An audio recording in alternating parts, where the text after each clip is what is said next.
ADHD mind connects a lot of things really quickly, and it comes across to a lot of people as random, but that's just how.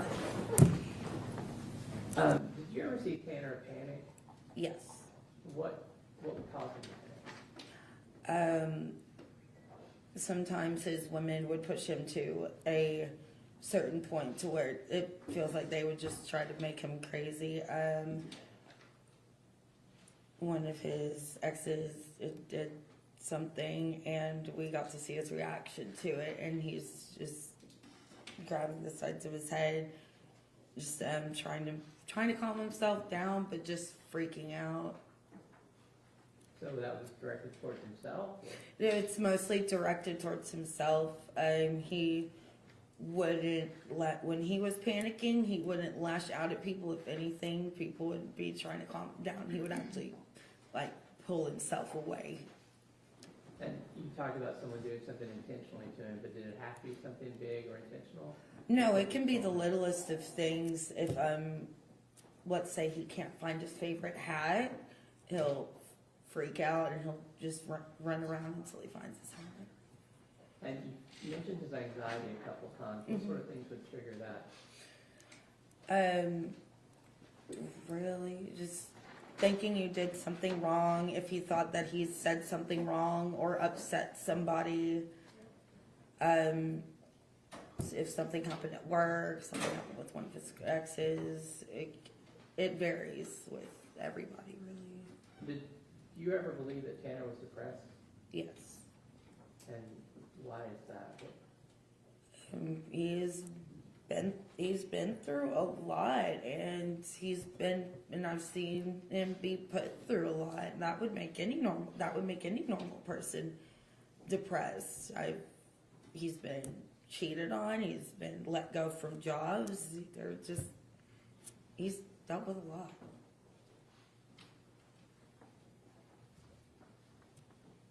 And to your knowledge, was Tanner ever on medication? He wasn't, but that was because he didn't have the resources to start to get on medication. And a couple of months before everything happened, he had actually started seeing someone. He had actually started to get on medication. He was on it for about, I want to say, maybe 2 to 3 weeks, but he was starting to get on medication. Do you know if anything, or did you see anything that helped with his anxiety and depression? Music definitely helped. Having some sort of outlet, whether it's just writing, reading, something that could seem so simple to somebody else, can be the thing that you look forward to the most. How did Tanner react to fatherhood? Honestly, words can't describe how excited and proud he was to be a father. He didn't know, in my opinion, he didn't know how bad he wanted to be a father until he was a father. And then everything just changed. No, without telling me what he said, did Tanner ever speak to you about his parents?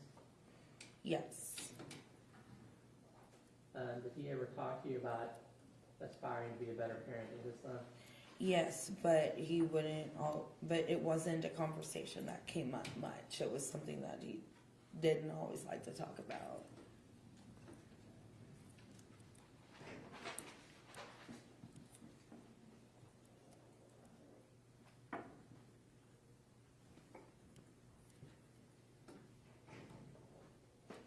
Now,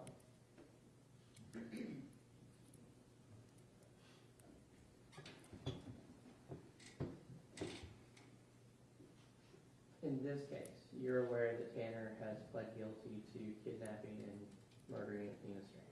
Yes. Just got 1 second. Yes.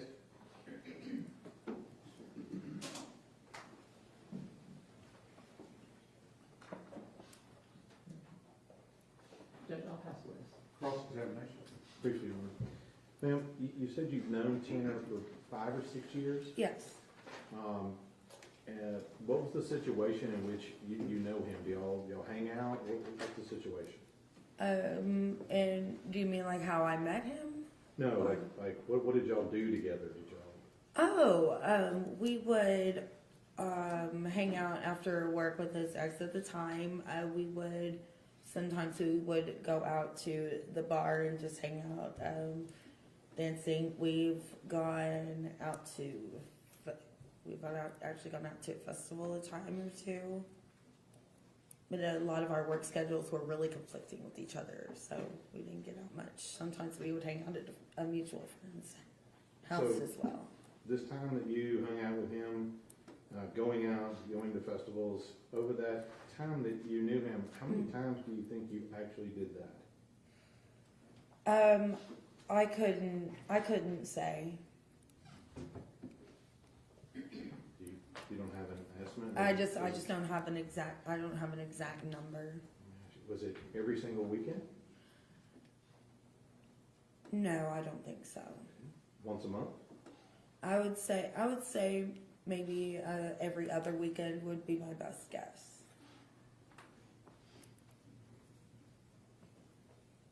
And you said you knew what he pled guilty to. Do you know what he actually did in this case? Not, I haven't really been following all the articles and videos. I've just been kind of avoiding anything with it. I don't know exactly. Councilman, redirect. And nothing further, Congressman. And this what is the finally excused? Yes, sir. Yes, Your Honor. Thank you, ma'am. Thank you.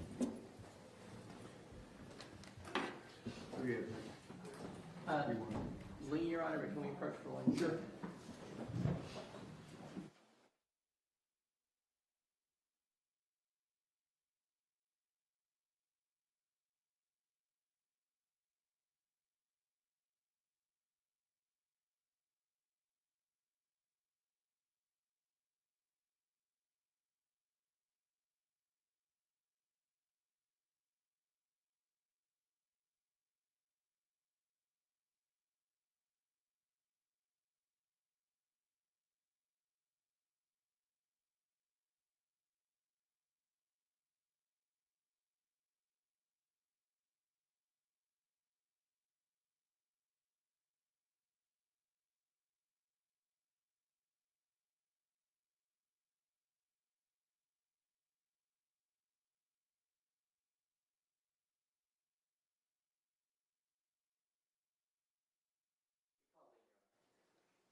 Good morning. Please raise your right hand. Solemnly swear or affirm testimony giving this constitutes the truth, all truth, and nothing but the truth, so help you. I do. There's a rule of evidence in effect that you cannot be in court unless you testify or unless you have testified. Do not discuss your testimony with anyone else except the Lord. Yes, sir. Watch yourself in that chair.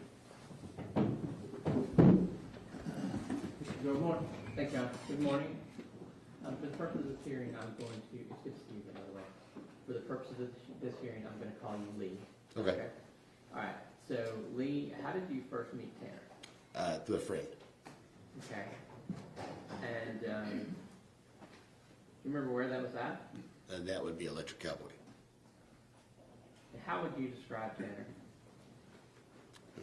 He was fun. Got along with everybody. Was there anything unusual about the way Tanner behaved? He just wasn't good at closing jokes. He was just a little different.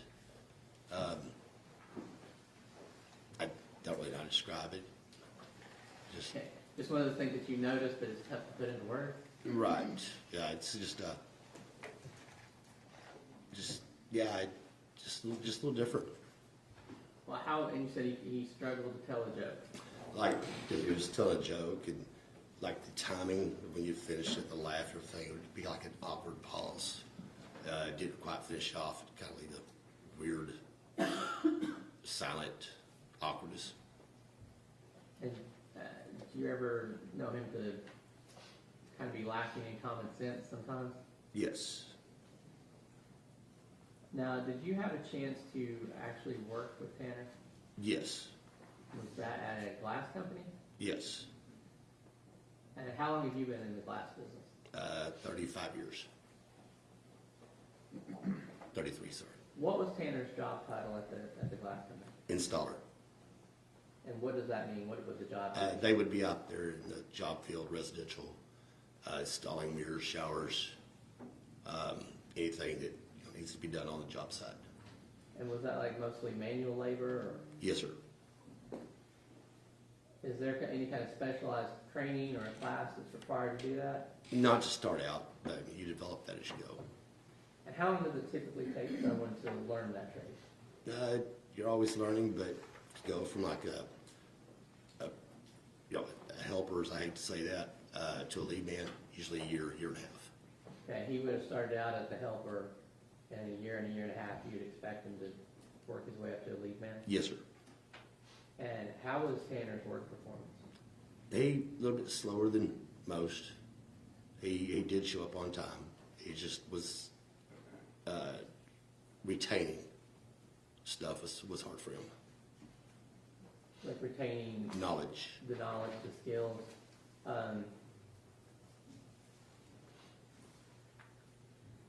How did he get along with his coworkers? Good. And what about his supervisors? Good. Did you ever, while at work, witness Tanner have an emotional outburst or some sort of unusual reaction? Yes. And what was that? He had carried in some equipment. Got sat down. Door got open. It was behind the door. We couldn't find it. Something so simple, but he just kind of lost control. Freaked out. Like he couldn't handle himself. It's kind of like not really screaming, but almost crying, and slapped himself in the head and such. So that was kind of directed towards himself. Yes. And was it expensive equipment or just? No, it's just simple stuff. But you just couldn't do the job without it. And did you also have social interactions with Tanner? You said you met Yes. the Electric Cowboys. Yes. What was that? It's just a nightclub. Okay. And did you have a chance to observe his interactions with people in that social setting? Yes, sir. Was that in any way unusual? Hadn't been, no. Was it easy for him to make friends? And you said he was a little awkward on jokes. Was there other awkwardness? No, it's just, he seemed like he could make friends. He didn't really go inside much. He more or less stayed outside, smoking cigarettes and such.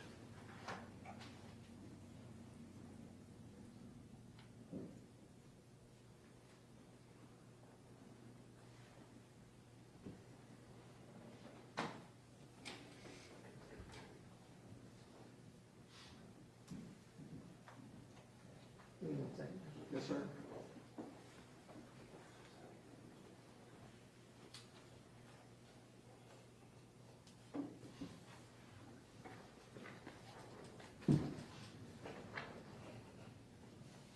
Now, you're aware that he has pled guilty to kidnapping and killing a Venus trainer, correct? Yeah, I guess so, yes.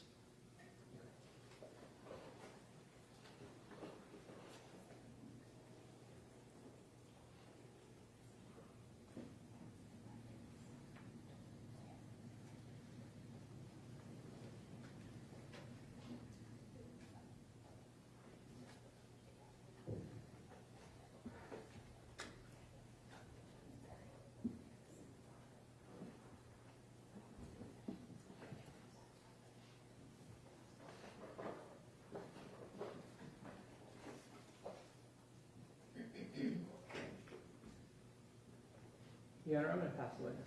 Cross-examination. Yes, Your Honor, thank you. Sir, Yes, sir. Lee, if Yes, you will. How long ago was this that you knew Tanner? Job-wise or friend-wise, Well, let's start from the very beginning to the last time you saw I would say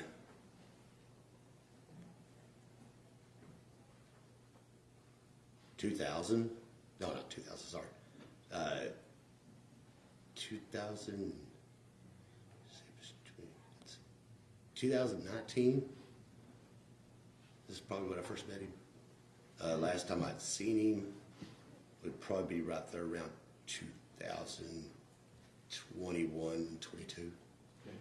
And was it during that time that he worked for your business? Yes, sir. And how long did he work for your business? From November 20 to December 21. And so at that time, he was a helper. Yes, sir. This wasn't the first helper you had that didn't get the job and you had to let go.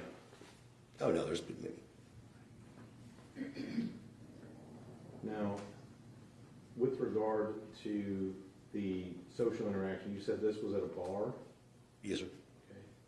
And how frequently would you see him at the bar?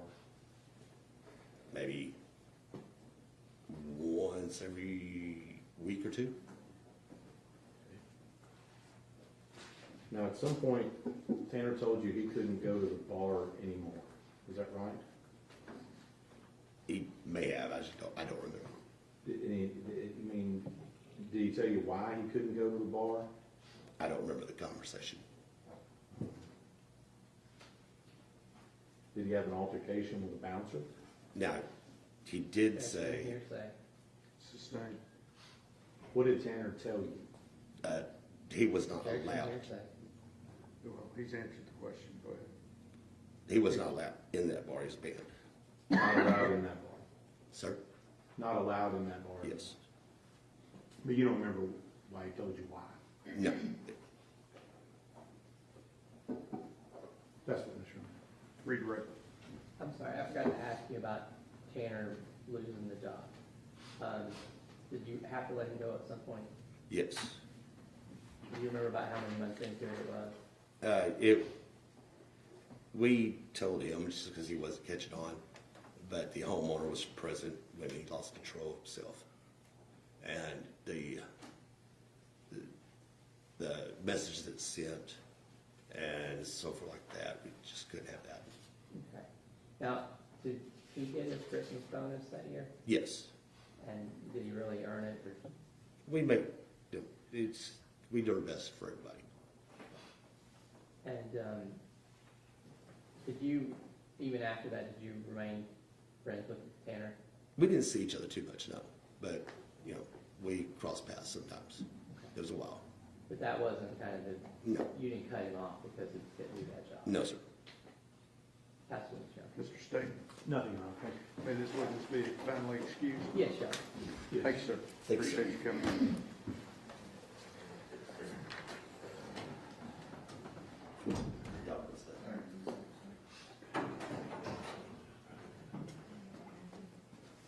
Next witness up on the list.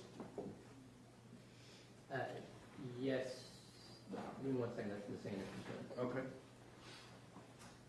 May we approach? Yes.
I would like to get finished with this witness, and then we'll break for lunch, okay?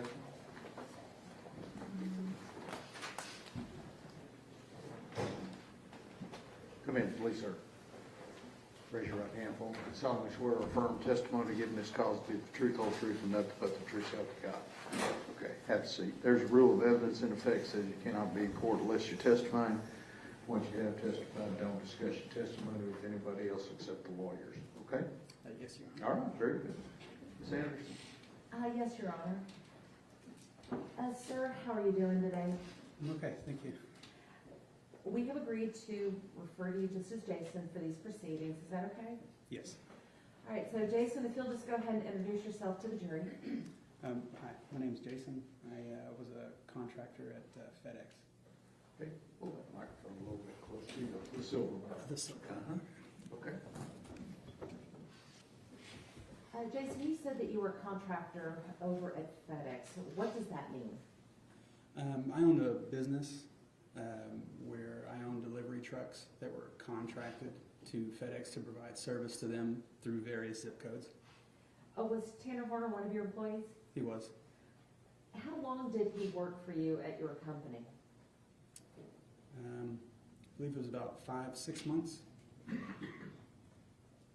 When you had said that you had a company that contracted with FedEx, explain to the jury, what does that mean? Yes, so FedEx contracts areas for service providers such as myself to deliver packages to their areas, to their customers. Now, Jason, you had just said that Tanner had worked with you about 5 or 6 months.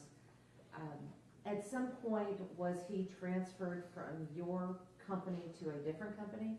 He was. After he was transferred to this different company, did you still have interactions with him? There were some, yes. And at the time of this offense, which company was he with? He was with the other contractor. Jason, I want to talk to you a little bit about the routines that FedEx drivers have when they get to their facility. What do you call the facility where they have all of the packages and where they load all the trucks? We call it the terminal. The terminal? All right, so I want to talk to you about the terminal. What time do drivers normally arrive at the terminal before their shift? Typically they arrive between 7 and 7:30 in the morning. What time do they leave the terminal? They leave the terminal, depends on the route, depends on the day, but typically they'll leave somewhere around 5. What time do they leave the terminal to go out on the routes? Oh, to go on the routes, apologies. The trucks will typically dispatch for that terminal around 8:30 in the morning. Do you recall Tanner's, I guess for lack of better words, his work ethic at the time? He had a solid work ethic. Did he always show up on time? He would show up a little bit later than the average driver, but maybe by 20-30 minutes. So he was consistently late for his job? I wouldn't consider him late. He's still within the window to dispatch for the day at a decent time. Would he leave at the same time as the other drivers, or would he leave later? A little bit later, about 20 minutes later. Jason, when a driver arrives at the terminal, are his or her trucks already loaded? They are loaded, yes. Who loads them? The loaders employed by FedEx. How are they loaded? They're loaded in sequence. We have what's called sequence numbers. So all of the packages on the truck usually range in sequence numbers from, say, 1,000 to 8,000. So your first deliveries will be in the 1,000s. Your final deliveries for the day typically are in the 8,000 range. So how, I know that they're loaded by sequence numbers, but are they grouped in a specific way? They'll be grouped by their sequence number, which is typically the way the route will run. So you'll have your 1,000s will be your first deliveries, your 2,000s will be your next deliveries, and so on till you get to about the 8,000s. Do the drivers typically organize their own packages once they've been loaded onto the truck? Sometimes. The load quality on the trucks can vary, depends on staffing. If the station was having staffing issues, the trucks maybe wouldn't be fully loaded. The drivers would have to step in and just do quality checks to make sure their routes are loaded correctly so they don't have any hiccups along the way. If a truck is not sufficiently organized, how can that affect how quickly packages would be delivered? When you're making a delivery, typically you want to know exactly where the package is on every truck. So when you come out of your driver's seat, you enter into the back of the truck to locate the package for your current delivery, you want to know where it is. You don't want to be rifling through the truck. And if that's an all-day thing, you'll never get finished. Jason, to your knowledge, did Tanner organize his own truck? The trucks are mostly organized, but there are quality checks that you would double check to make sure your stops are in a decent order. You mentioned the stops. How does a driver know in what order to make these deliveries? So we used a navigation system called Ground Cloud, and Ground Cloud is synced in with the sequence numbers that I mentioned before. So your 1000s on the package, there's a little label where it has it labeled as, say, 1000. On Ground Cloud, it'll be labeled as number 1. So number 1, say you have 100 deliveries for the day, your Ground Cloud will show, say, 1 through 100. Does the Ground Cloud app direct the driver on how to get from one stop to the next? It does. If a driver veers off that direction, would Ground Cloud be notified? No. Would the app know if there was any variance? Let's say he decided to deliver package 5 first before delivering package 3. Would that be noted in the Ground Cloud app? No. While on their routes, are the drivers their own bosses? They pretty much manage their own days, yes. Well, who's responsible for the time management of these drivers? That would be myself or other managers. And while they're on the route, who actually determines how long it takes to get from point A to point B? The routes, I would time them myself.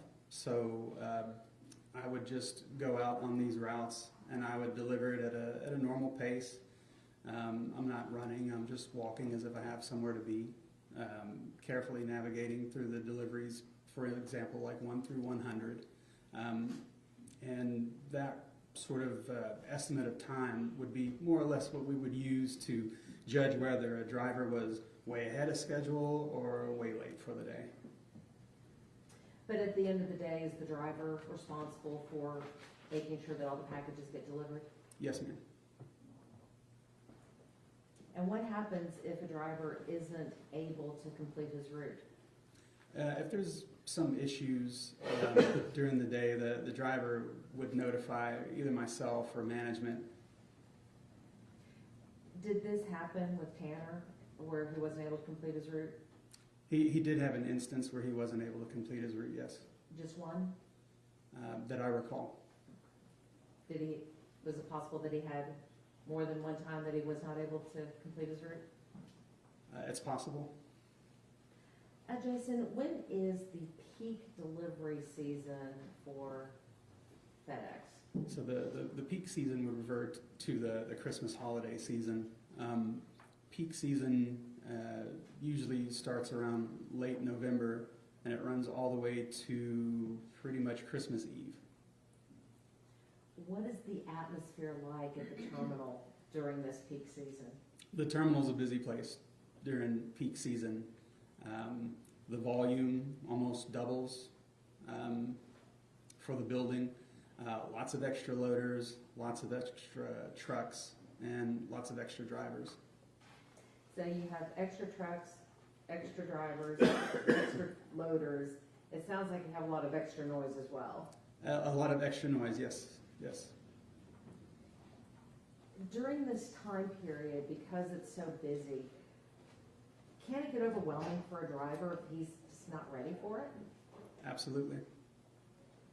Can it get overwhelming for a driver if he is ready for it? Typically, if a driver is ready for peak season, they'll be okay. When you have these busy days during peak season, is it preferable for a driver to have a route that he is familiar with or one that is new to him? Preferable with something they're familiar with. Why's that? Just route knowledge. You want to know where all the deliveries are. The average vehicle will also see an increase in their volume for the day. So every day is a little bit busier. Route knowledge comes into play. Their areas do shrink during peak season because the volume is so heavy. So they wouldn't normally cover the same amount of mileage that they normally would outside of peak season. So do the routes change a little bit during peak season? Yes, they do. While Tanner was with your company, did he stay on the same route the entire time? No, not the entire time. How often was his route changed? I wouldn't say very often. There would be times to where we would have to rotate routes a little bit. Someone puts in for vacation. We also have flu season comes around, people get sick, so we would have to shuffle the routes around a little bit to make up for that absence. But for the most part, would you agree that he stayed on the same route? Yes.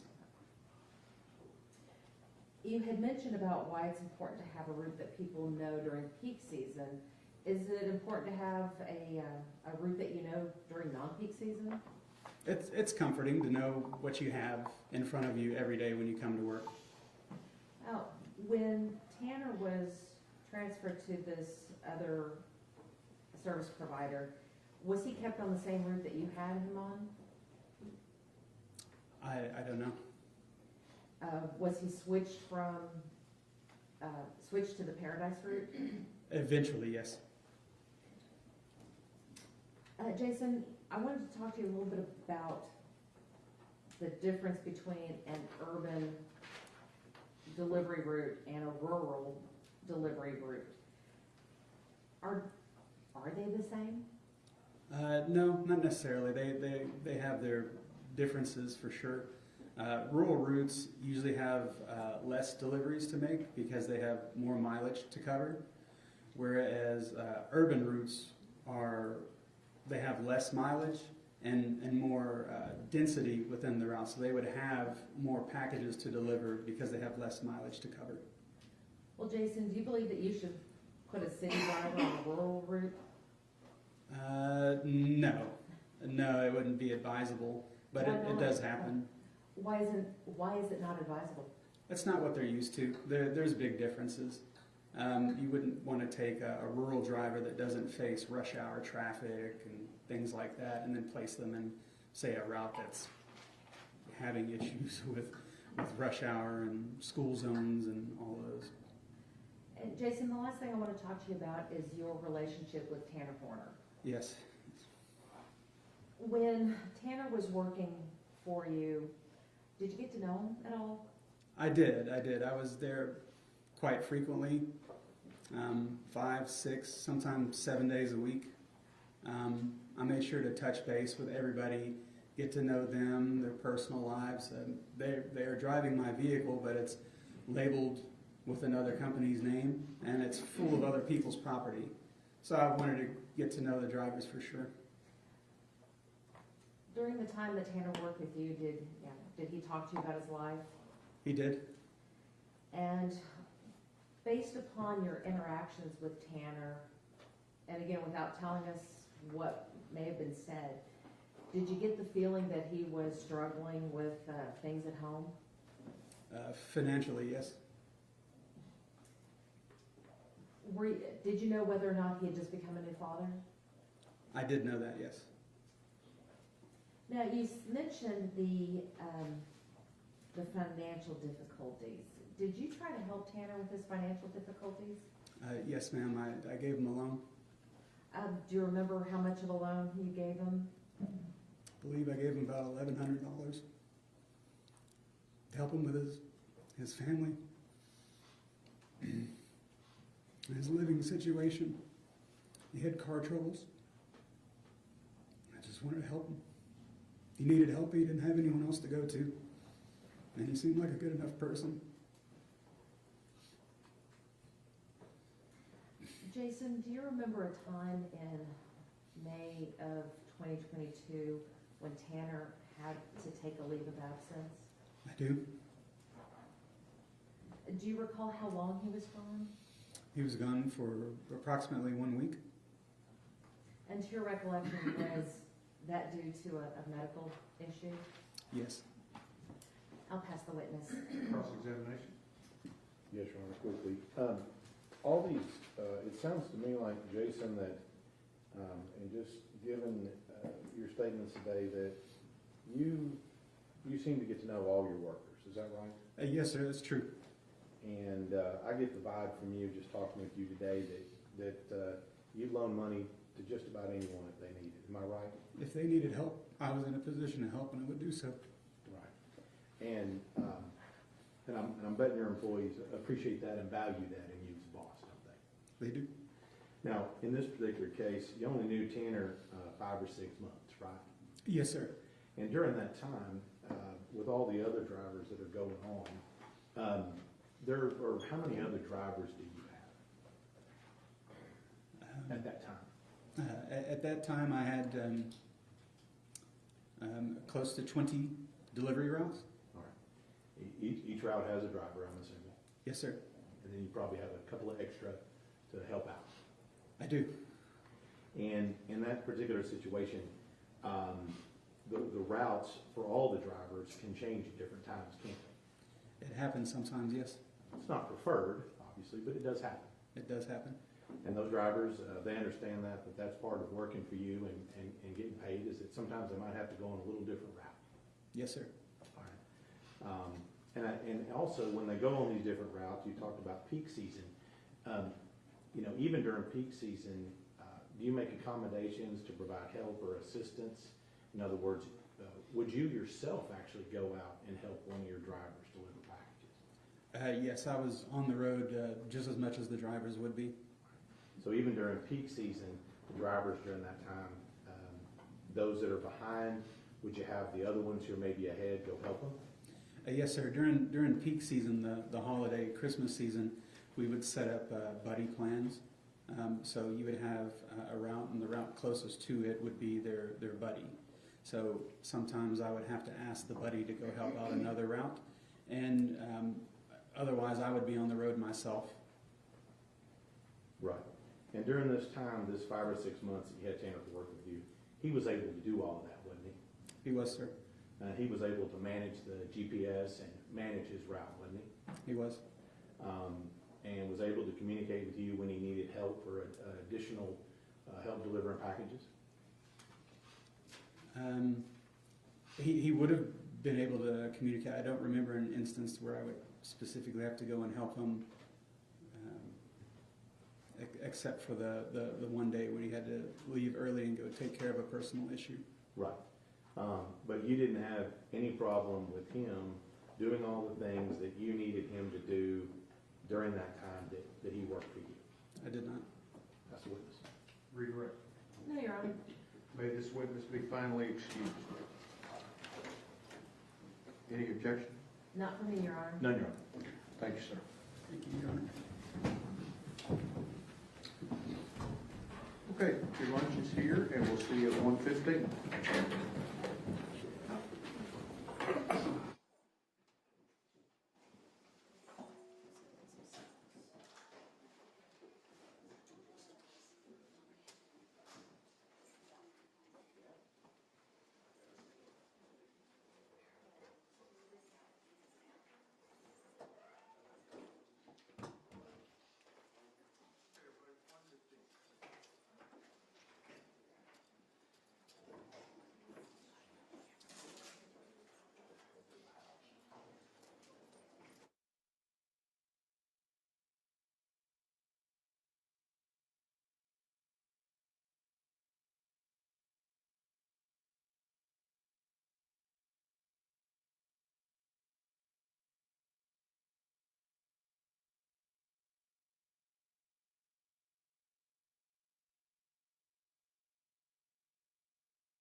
see that. I see now.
Ready, Ron? Yes, sir.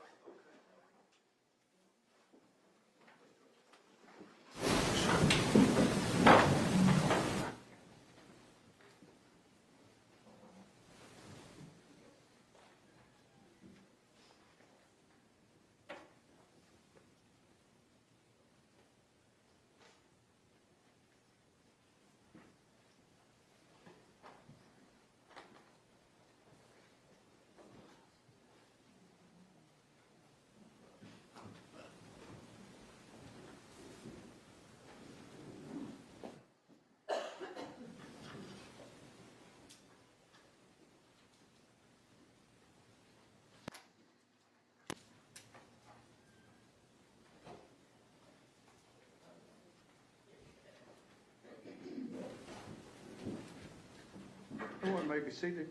Good afternoon. We are ready to proceed, ladies and gentlemen. This witness has been previously sworn to testify truthfully. Mr. Goble. Yes, sir.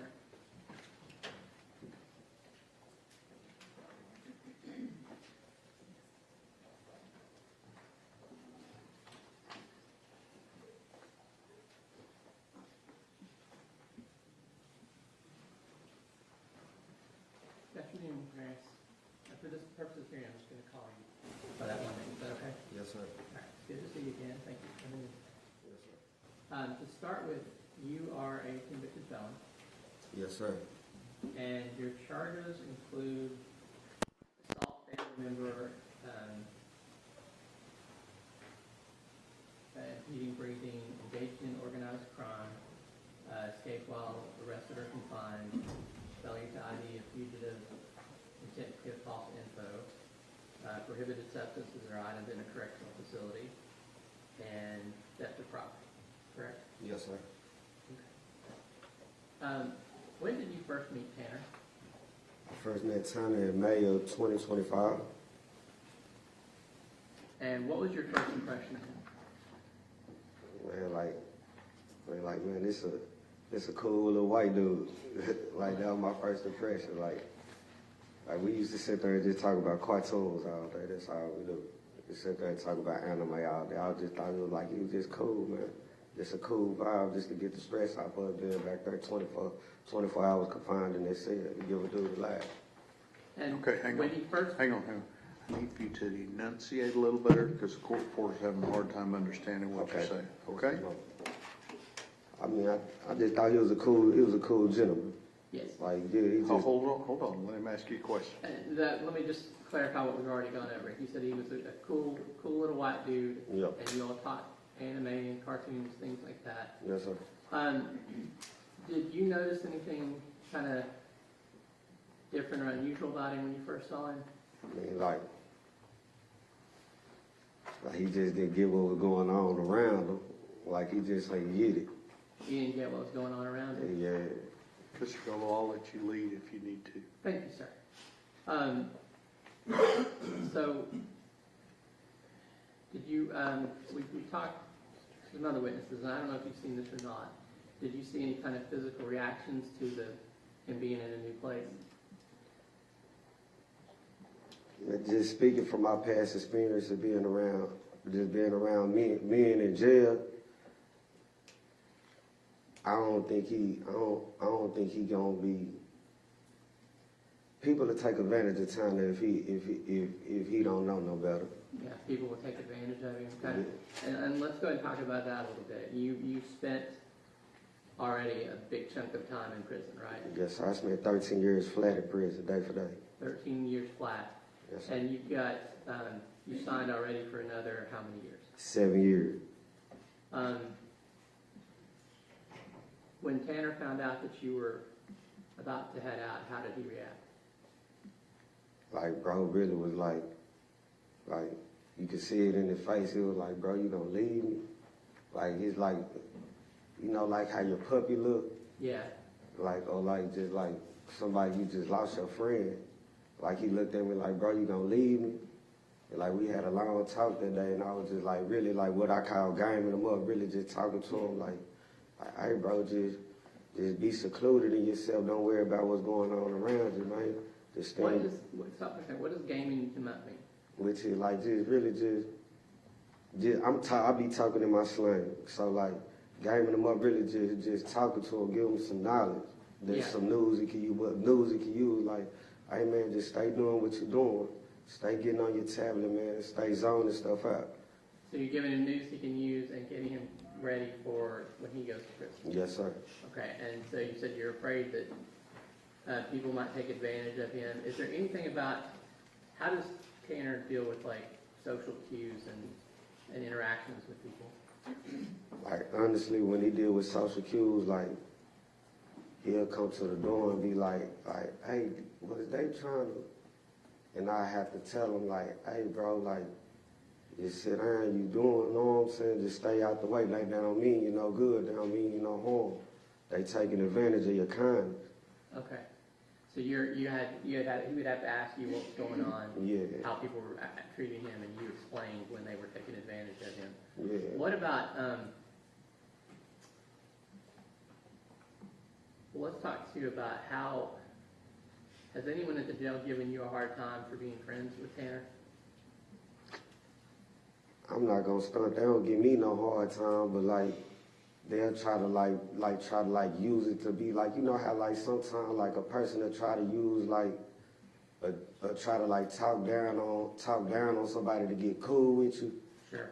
And like they'll try to be like, man, look at your boy over there. He be such. And I be like, look at you though. You doing such. So they tried to pick on him to get on your good side, and you just gave it back to him. Yeah, just give it back to him. Sure. Like, who is me to judge? He ain't never showed me nothing like that, nothing wrong like that. Now what, besides cartoons and anime, what do you and Tanner kind of talk about? Man, we just talk, man, the news, Donald Trump, man, we Bible study. Man, we talk about everything that's not don't pertain to being locked up. Yeah. We just keep our mind up out of jail. Well, let's start with the kind of Bible study. What sort of stuff have you done with that with Tanner? All right, like, this is what we'll do. All right, we got tablets, we got Pando tablets in ourselves we use all day, but like, sometimes we'll do this, like, I'll get the kiosk and they'll open up my slot. We'll get our Bible, I'll be like, man, Tanner, I call him Thorn. Yeah. I'll be like, Thorn, man, or he'll call me, look at our chicken. Hey man, let's do Bible study. And we'll get on the run. I got my Bible in the slide. We'll just sit up there like we was reading in the book of Acts. We're in the book of Acts chapter 14 right now. Yeah. We done read through Luke. We done read through all Matthew. Like, so we're in the book of Acts right now, the conversion of Paul. So like. 1 second here. So your nickname for him is Thorn, his nickname for you is Chicken. Yes, sir. And you're in two different cells. Yeah. But you'll be able to open the slot and sit down and go through the Bible together, and you've worked through Luke And Yeah. you're in Acts chapter 14, the conversion of Paul. Yes, sir. Go ahead. And so like we just sit there and break it down, just interpret it, and then like we'll go back and like, man, and just really apply it to our own lives. Mm-hmm. And just like Paul, man, like if he able to change and God didn't condemn him, like it's the same thing for us. Right. So you're taking those lessons and applying to each of your life. Yes, Has sir. that been beneficial for you? Man, it's been beneficial to me. I know it's been beneficial to my friend, because at the same time, like, y'all don't see what I see throwing in their cell 24 hours a day. Like, early in the morning, he wringing his hands. Early in the morning, where I got to tell him, hey, bro, pick your head up. Hey, it's going to be all right. Pick your head up. Hey, how you doing today? Hey, bro, you good? Hey, man, come back, come talk to me, man. So, like I said, in the morning you wake up, you see him already wringing his hands. Is that kind of a sign that he's anxious? Yeah, because like he don't see me like, he don't see me, I see him though, like I get up and use the restroom, it probably be like 3 o'clock in the morning. He already up pacing his flow. At 3 a.m. he's already up pacing. Pacing his flow. Yeah. I gotta come to the door, look out, Thorn. Man, sit down, so what? Hey man, come to the door, man, what's up, what the news talking about? Change his mind. Yeah. You know what I'm saying? What's up, you want to talk about it? Nah. All right, now, hey, bro, what's up, man? I remember this such episode. I remember we were little watching Pokemon, man. Yeah. You know what I'm saying? Just change energy. So you redirect him back to episodes of Pokemon, things like that, to get him calm back down? Calm it down, just to try and get his mind off his situation. And we talked, I know you and I have talked a little bit before, but to the jury, about when he comes back from court. Is that another time when you need to kind of pick him up or distract him? Man, look, every day I come back from court, every day he come back from court, I look out for him, how today was, thumbs up or thumbs down. He do me like that, I know not to question him no more. Yeah. I'm finna go watch Naruto. Yeah. I know he's finna go watch cartoons and zone it out, get his stress up off of him, lose himself. Okay. So when he comes back and he's like that non-responsive, he's got to take time and I try already, to get away. And you mentioned earlier like the tablet and Pando. Pando is an app on the little computer tablets that Yes, you sir. all use, right? That's how you all get information now. Not like the old days where someone would come around with books. yeah, it ain't the old days. No. Nah. All right. So let me see.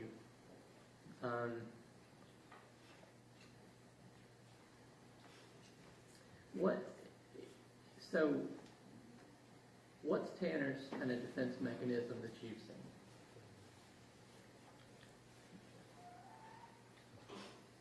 Man, time to go for it, man. Time to go. Goofy? Yeah, man, time to go for it, man. Is it kind of immature? Yeah, where you gotta be like, man, did this dude just say, did he just remind me of me being in middle school or something? Yeah. You know what I'm saying? Is Like, he ever like a smart aleck or anything? I mean, I gotta answer it like this.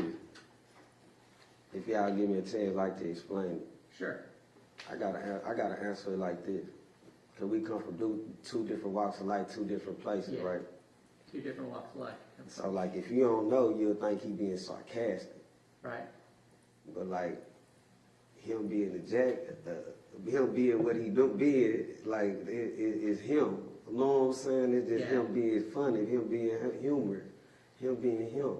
So it's not him being sarcastic or mean, it's just him trying to be funny. Funny, he's That's trying to, his way of telling a joke. that's, you know what I'm saying? That's his way of socializing. Sure. You know what I'm saying? That's his way of trying to like fit into the environment. That's him trying to find a way of being friendly. So like if the next person don't know, or like just take the time out to understand him, like they'll think like he being sarcastic or he's being pompous. And you said you started out with 2 different walks of life, but you've kind of taken that time to get to know him and like you said, do the Bible study, talk about things he likes to talk about the news, Yes, sir. music. Yes, sir. Okay. And I think you said before that because you have experience and you realize he's not everyone's cup of tea, right? Yeah. That you've tried to explain to him going into prison how he needs to behave. Basically. And And go ahead.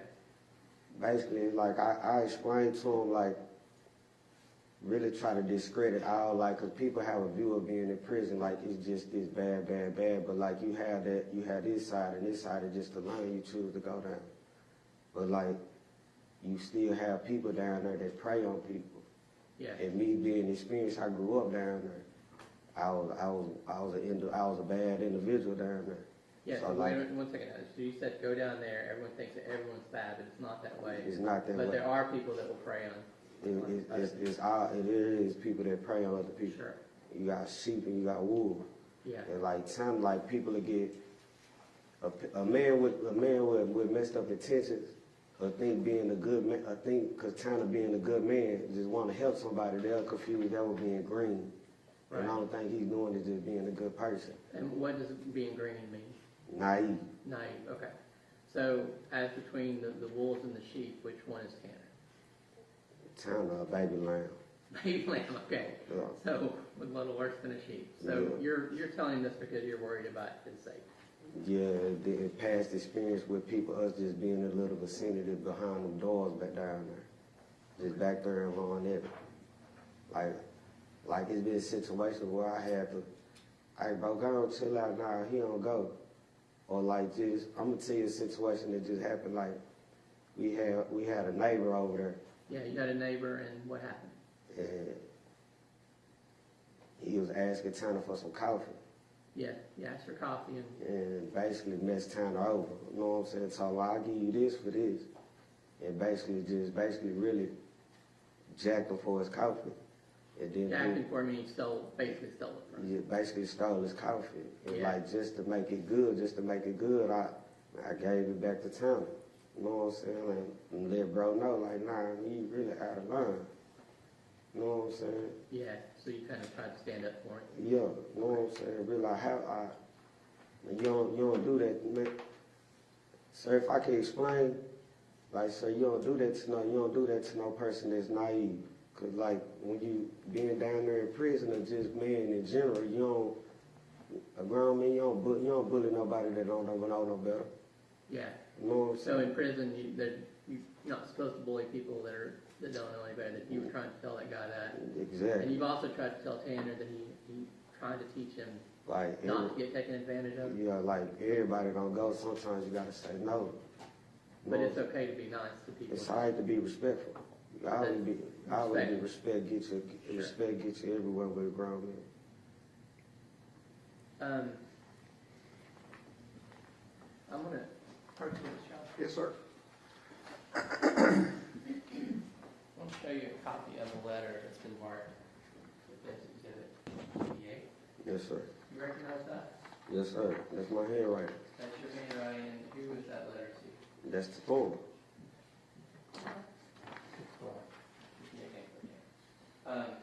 Your Honor, I move to admit under Exhibit 88. Objection.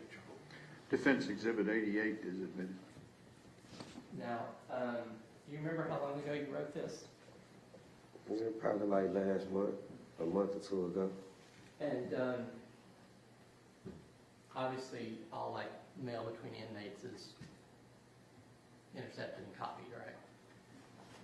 Basically, Would you mind reading that letter for us? I say, bro, think about it. Okay, hang on. It might be better if you read it. Yes, Okay. sir. No offense. Yes, sir. My bad, Mr. Galley. Don't worry, I have an accent too, that's right, I can understand me. All right. Now, keep going. Absolutely. Bro, think about Jesus, his character, heart, posture. I just want you to know you're loved, forgiven. Bro, I'm serious when I say you taught me so much, bro. You're a light, and you shine bright in this darkness. Fam, you actually make me grow the fuck up, Thorn. I have a messed up view of life that gets the best of me at times. But you know what? When I come to the door, see you, I have to self-check myself. I have to appreciate the gratitude, the faith, the foundation, the peace you show.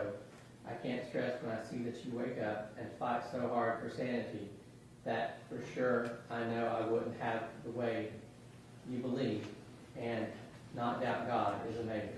Bro, stay solid.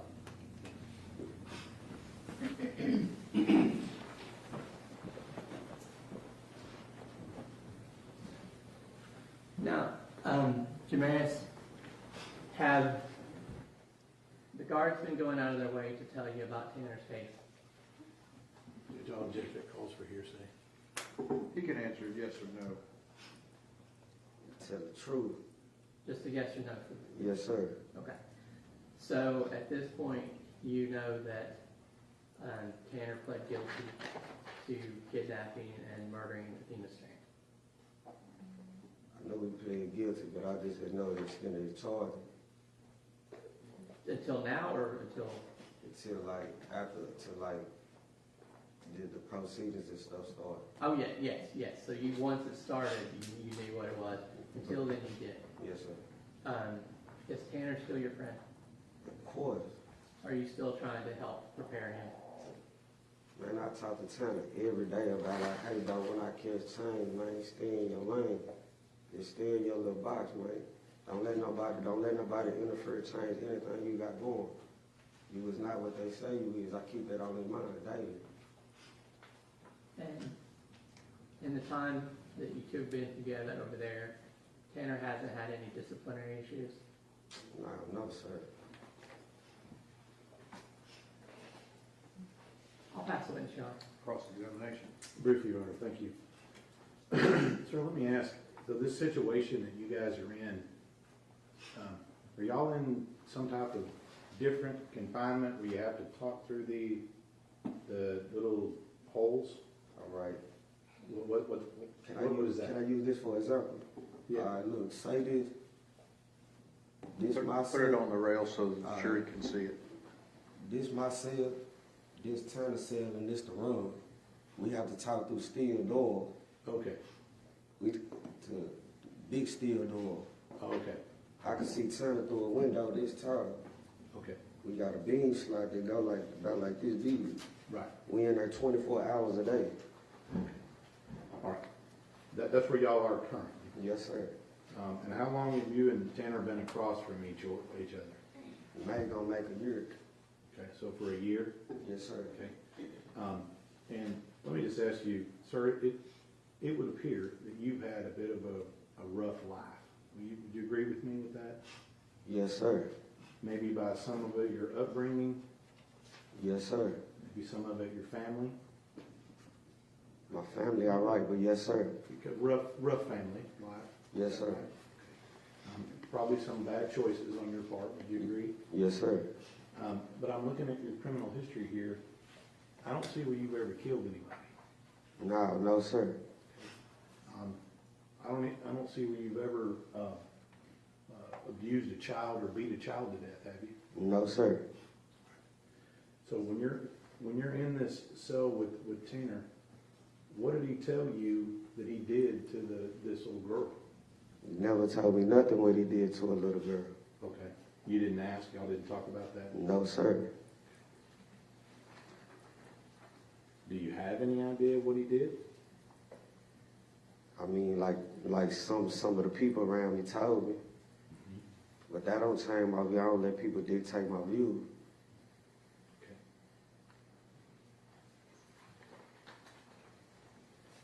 Even despite that, you still think he's a good man?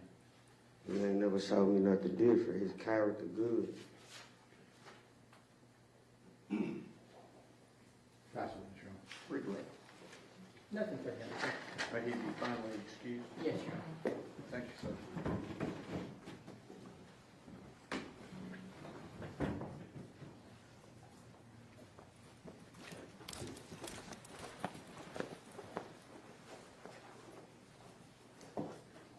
Who do you have next? Dr. Davies, Your Honor. Dr. Davies?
Ladies and gentlemen, this witness has been previously sworn to testify truthfully. Just have a seat. Absolutely. Good morning. Can you tell me your name, please? Hi, it's Julian, Julian Davies, Davies. I'm going to hand you a copy of the Exhibit 46. Do you recognize that? I do, that's my CV. That's already been admitted. Okay. Do you recognize Exhibit 87?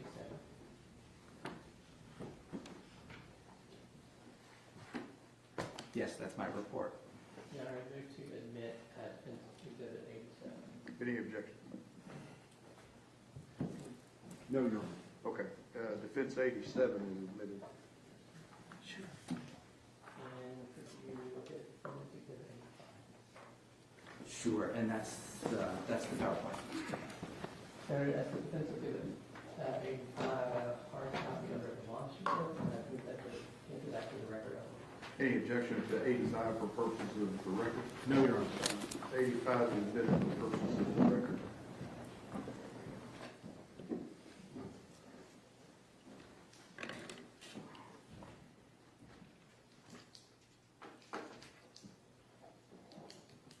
it. We decided I'm going to give this to you. Sounds good. If you need it. Great.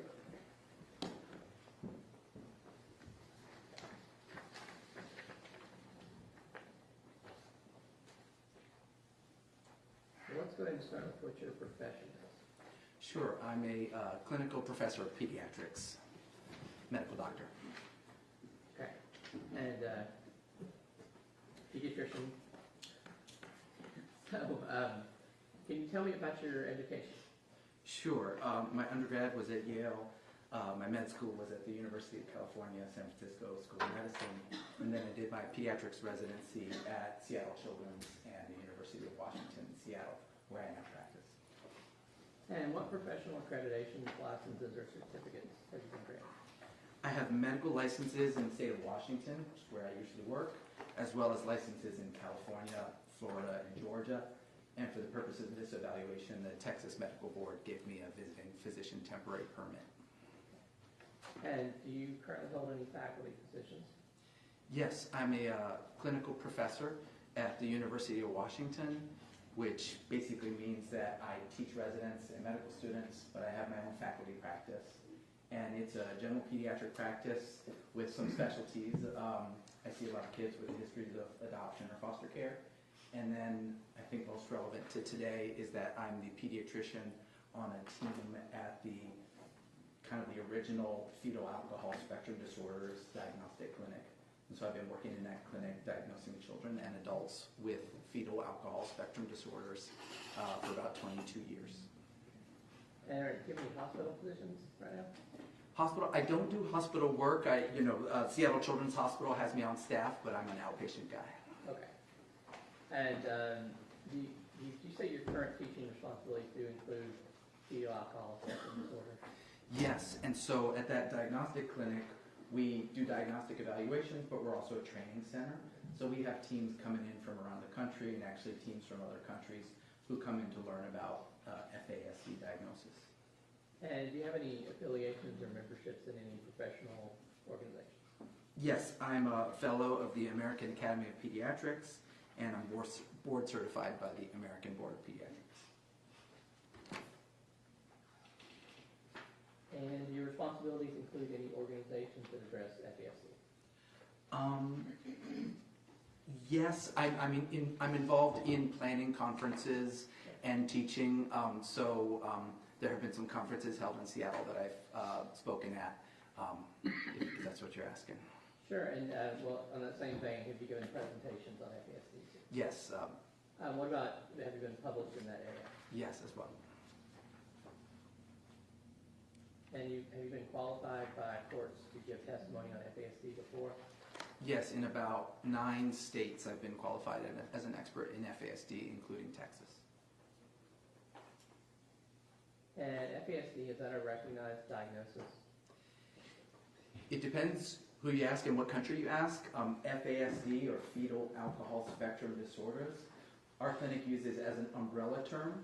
that describes the full spectrum of birth defects and brain injuries caused by maternal drinking. The diagnoses that we use are under that umbrella term, and there's a couple that you might be diagnosed with if you come to our clinic. Sure.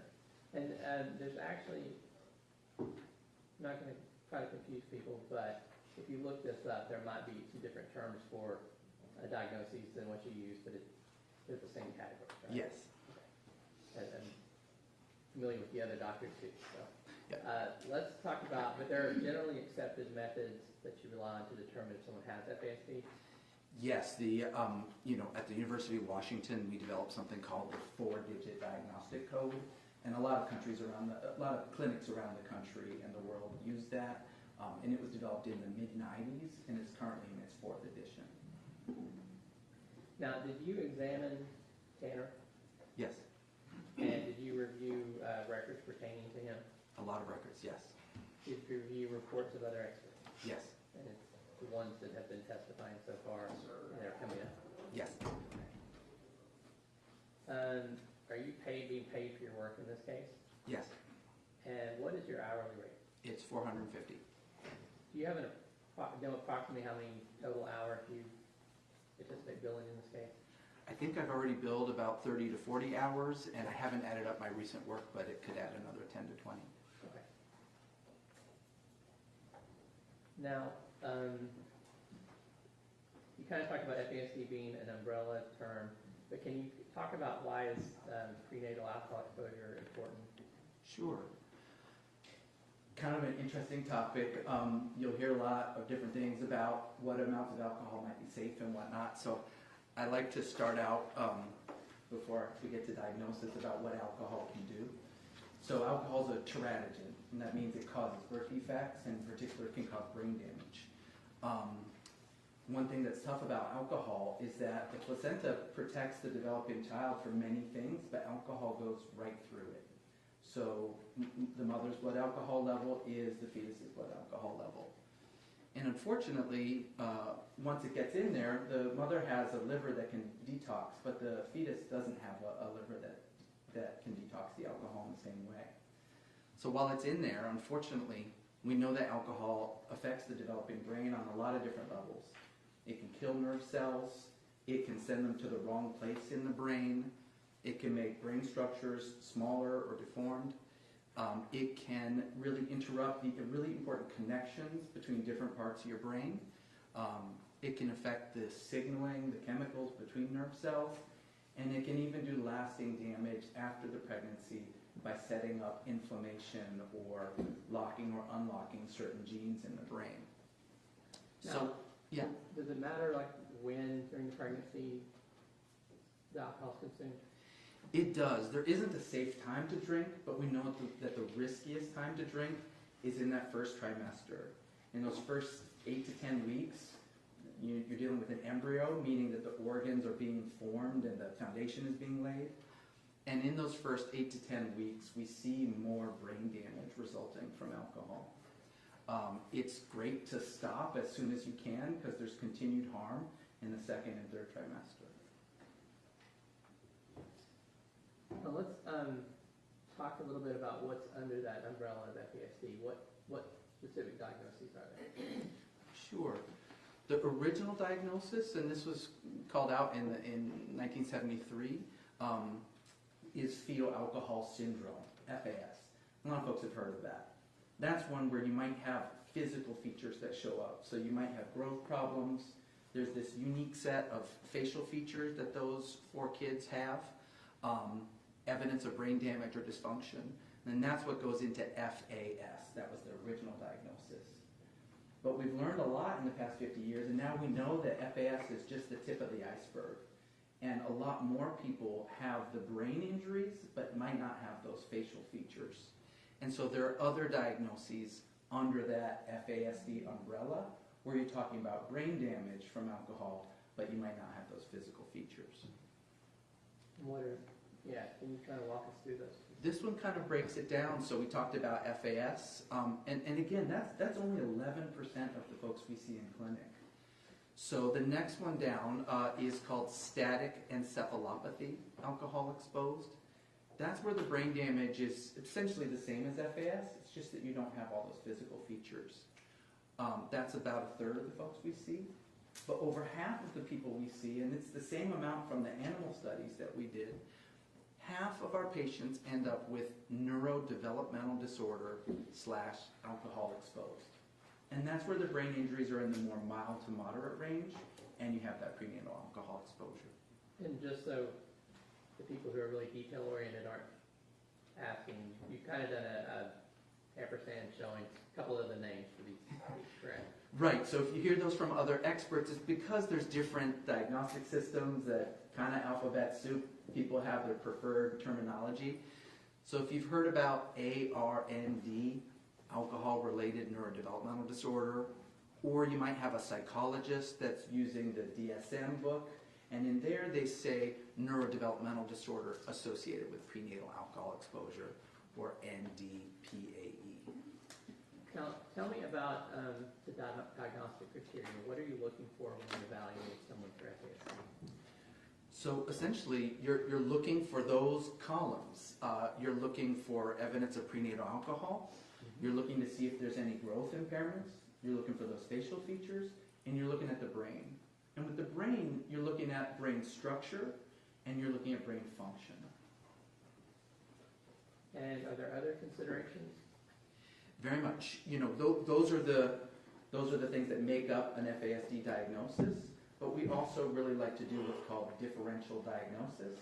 And that's where you're thinking about, okay, but what are the other risk factors, maybe in the family history or other things that went on during pregnancy or problems at birth or things that happened in that person's life that could have led to similar problems.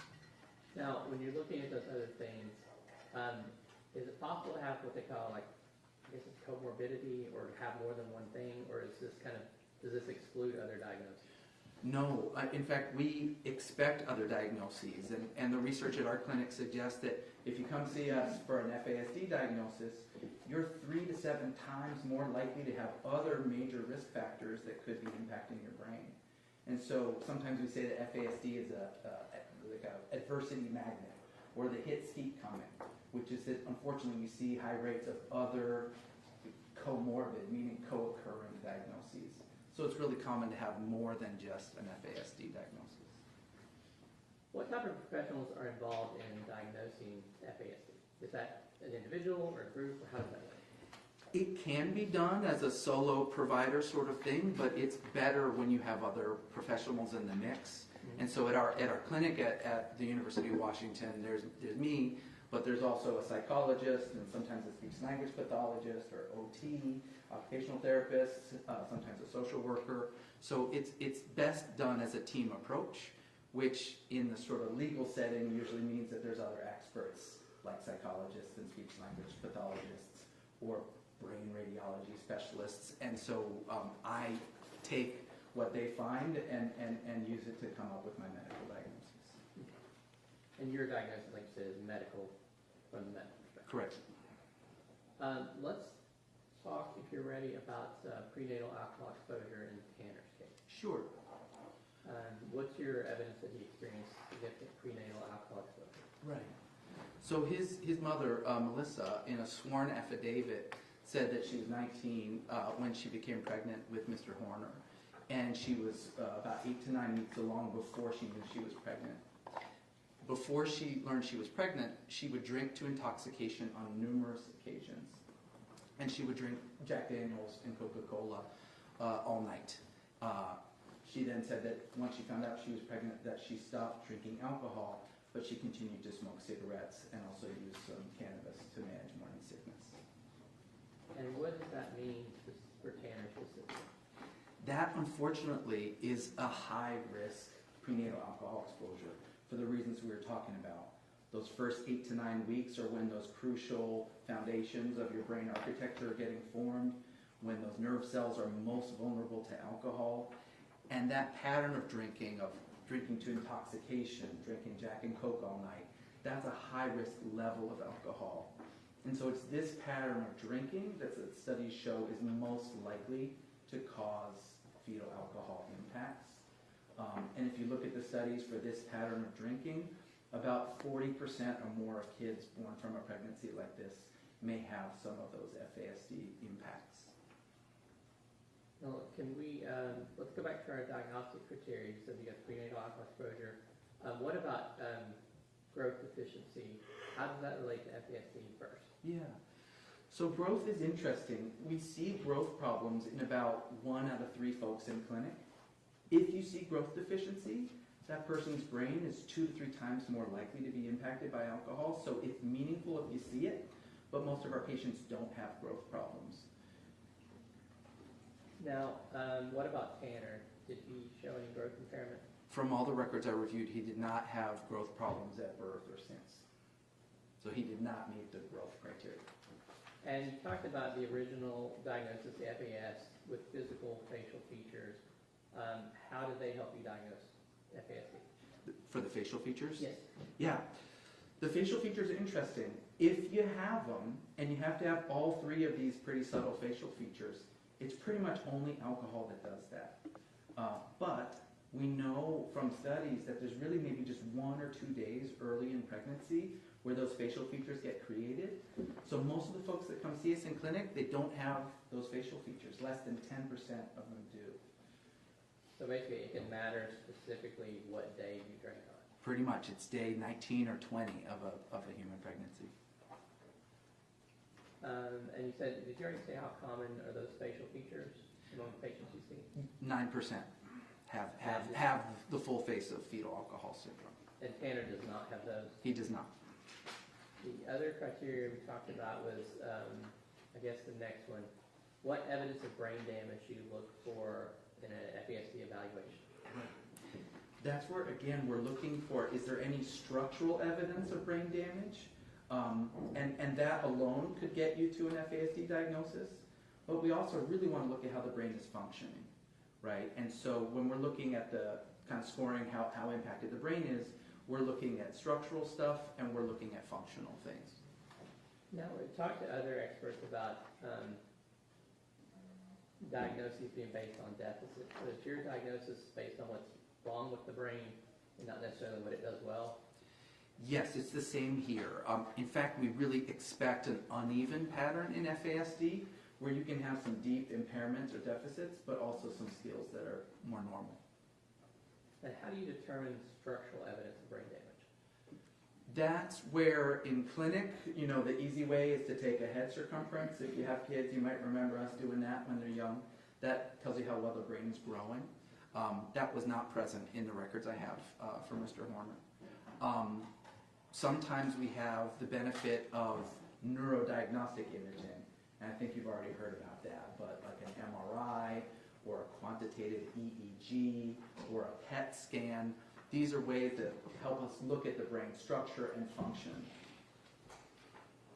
Okay, so we said you don't have in his medical history a small head, and there wasn't any like epilepsy or things like that, right? There wasn't at least any medically confirmed epilepsy. I think there were some seizure-like movements at one time after maybe a head injury, but there wasn't enough to say he has epilepsy for me. Now, the jury has already heard from Dr. Lewine and Dr. Bigler. You're familiar with both of them, correct? Yes. And familiar with the reports that Lewine testified about. Yes. So, did the brain imaging show any abnormalities that matter to your diagnosis? Yes. What you already heard about is that there are some areas in both his gray matter and white matter that are abnormal. And those are in areas that we see in the fetal alcohol spectrum literature. They're also described in other conditions like autism, ADHD, head injuries, and so on. So they're not unique to FASD, but they are potentially caused by maternal drinking. And so we saw that on the MRI. The quantitative EEG was looking at the brain electrical activity and how coherent it is and how well different parts of the brain are talking to each other. And there were some EEG abnormalities that are also potentially consistent with what we've seen with FASD. So those abnormalities are there, and it usually is one of those conditions you just named. Objection leading, Your Honor. Don't lead your witness. So the brain abnormalities are real, Yes. and you're giving the jury, would you give the jury that list of things it could be? Sure. You know, again, on the imaging, there are multiple possible causes, right? So FASD or maternal drinking is one possible cause.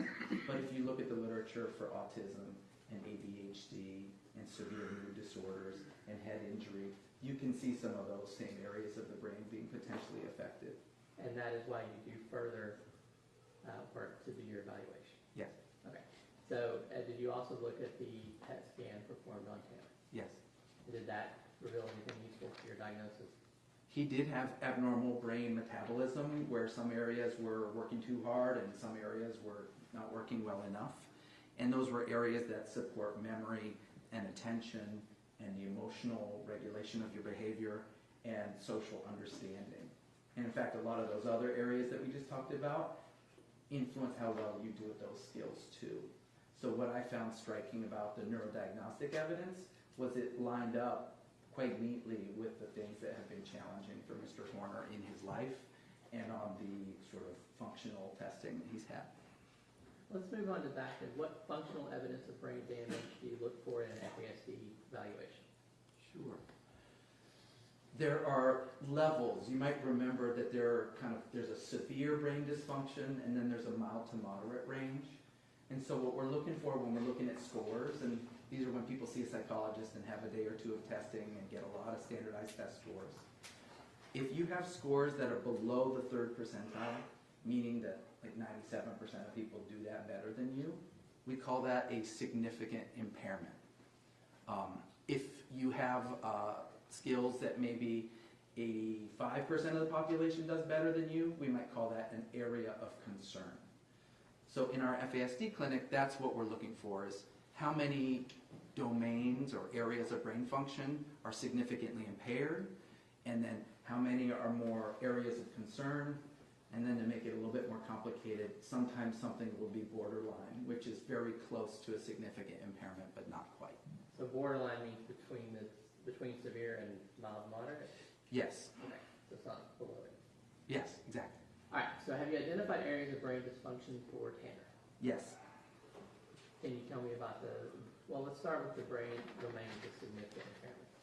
The significant impairments, the first one is ADHD. He was diagnosed with it when he was quite young, about age 5, had a lot of visits, was on a lot of medications for ADHD. To me, that's a well-established diagnosis for Mr. Horner.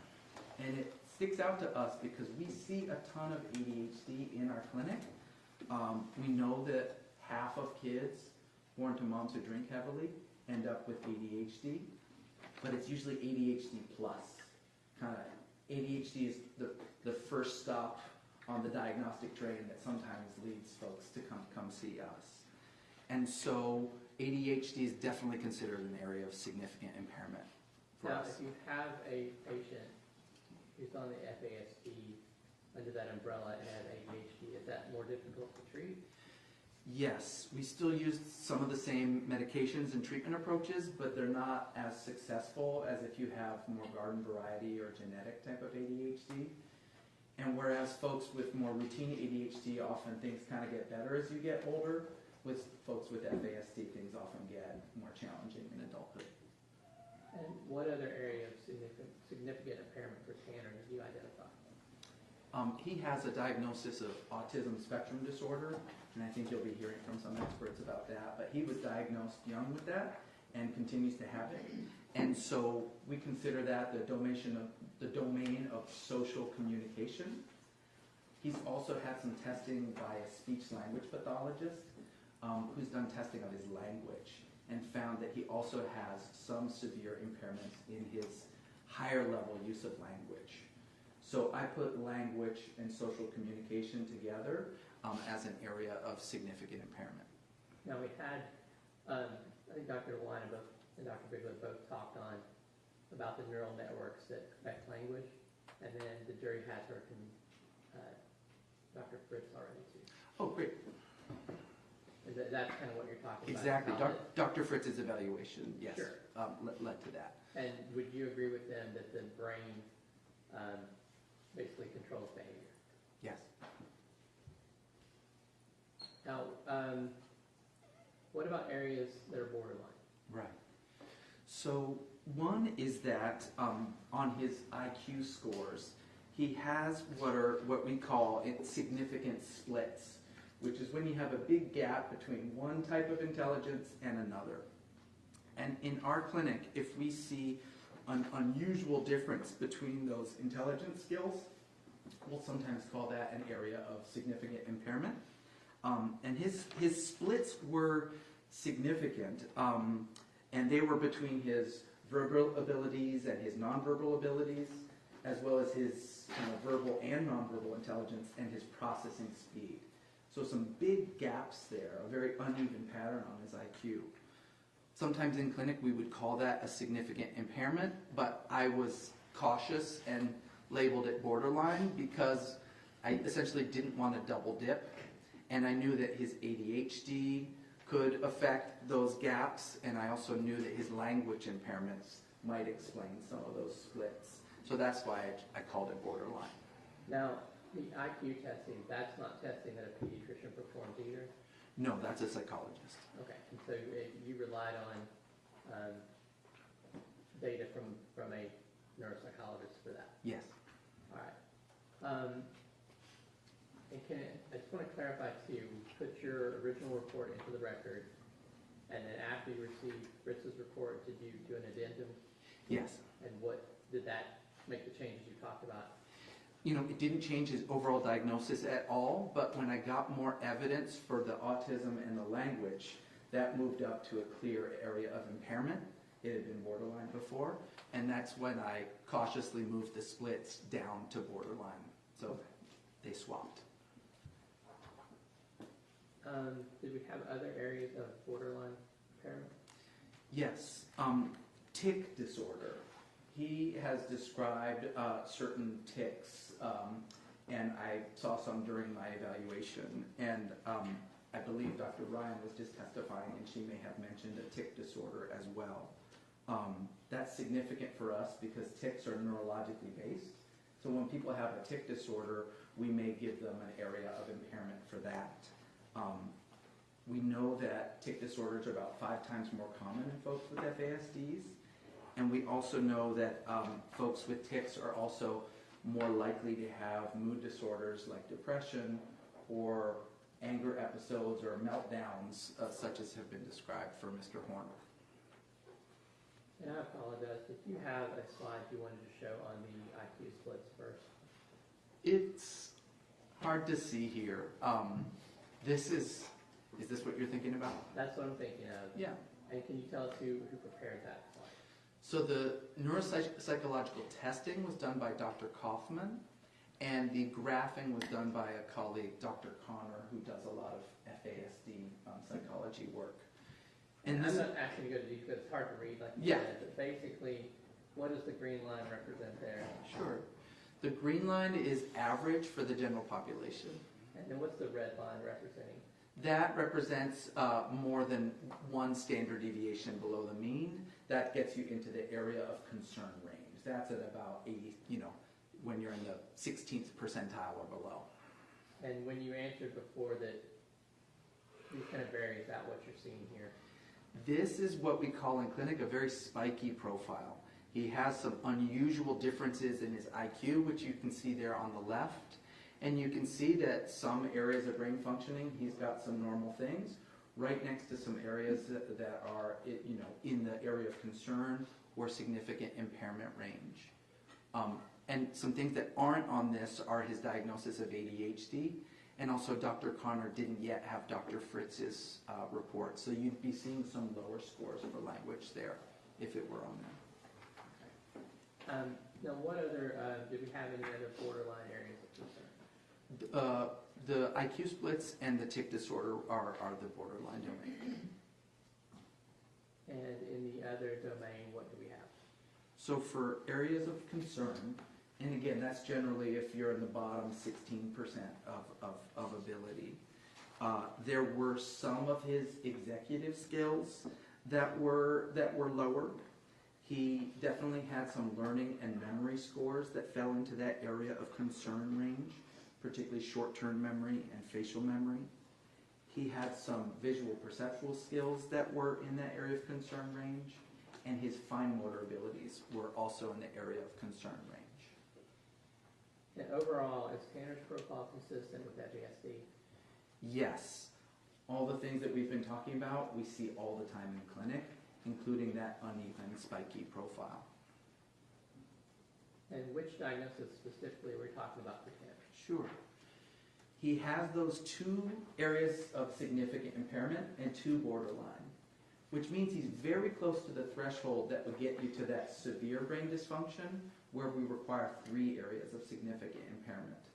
But conservatively, I diagnosed him with moderate dysfunction because I only counted 2 of those as severely impaired, and that brings him to a diagnosis of neurodevelopmental disorder, alcohol exposed. And you can get that for mild to moderate impairments. He's definitely got at least moderate, and he was close to severe, and he was also exposed to alcohol in a high-risk way. And I think you already touched on this, but NDAE, that's a common diagnosis among people with FASD? Over half of the people we see have this diagnosis, and over half of the animals, which is not the happiest studies, but at least in those animal studies, you can control for all the other risk factors that humans have. You can kind of eliminate those and just look at what results from a known amount of alcohol. And in those animal studies, over half of the animals had the animal version of this diagnosis. And what does that mean for Tanner?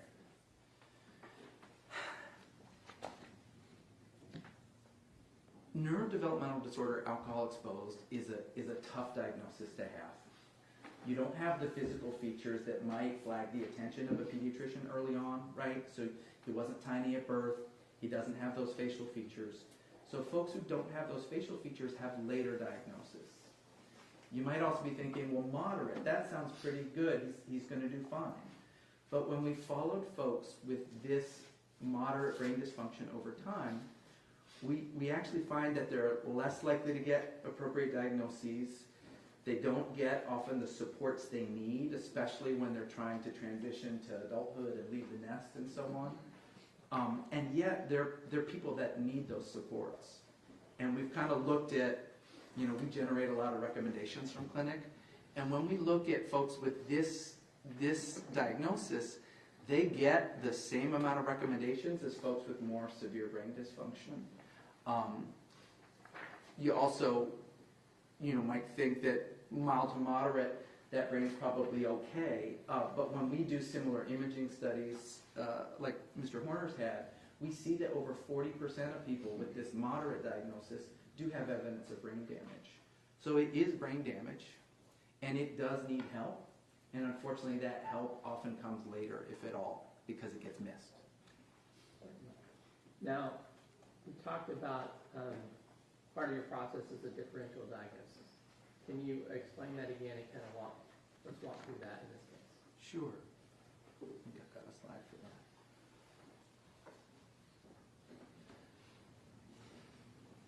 Mr. Horner had a lot of risks and has a lot of diagnoses, and you're probably hearing from a lot of experts, so I appreciate your patience on that. As I said, folks that come to see us in FASD clinic have 3 to 7 times the number of these risks that folks in the general population do. And so when I looked at Mr. Horner's history, a couple things popped out. Sure. Tell me about the family history. So we know that he's got a strong family history of substance use disorders. And that, together with being exposed to substances while you're in the womb, really increases your own risk to have substance use problems when you get to adulthood. We also know that there is a family history of psychiatric disorders and suicidality, and Mr. Horner has suffered from similar things. Because of that family history and because of his autism, I did do some genetic testing because I was curious to see, could we find a difference in his genes that would explain his outcome? And we did pretty comprehensive genetic testing, and we didn't find a clear, aha, it's this gene that caused all of this sort of thing. Did you talk about other potential prenatal exposures or things like that? Did you consider those in your differential diagnosis? Not yet. You saw his mother's statement that she smoked and used cannabis as well.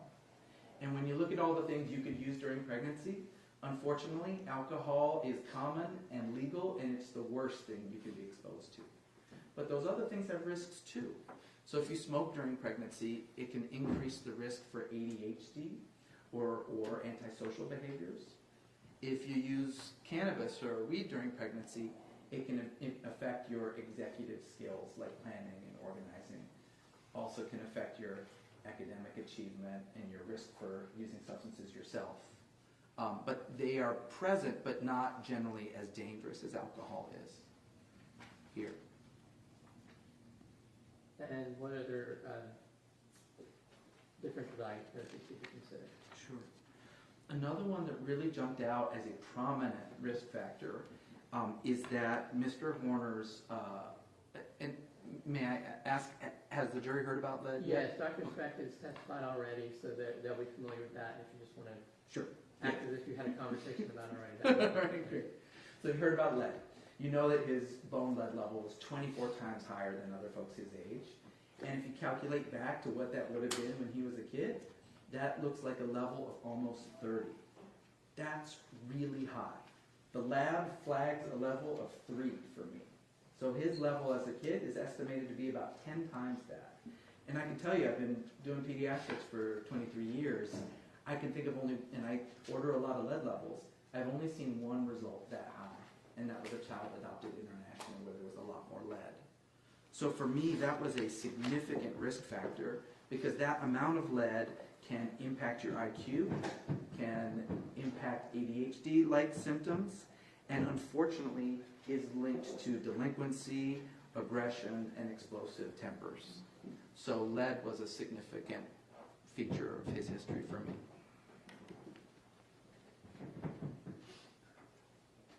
I want to talk about the differential diagnosis of childhood trauma.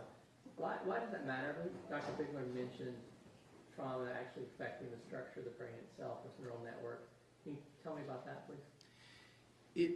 It matters because essentially you can be born with genetic risks or impacts from drinking and things like that. So you can be born with a brain that's damaged.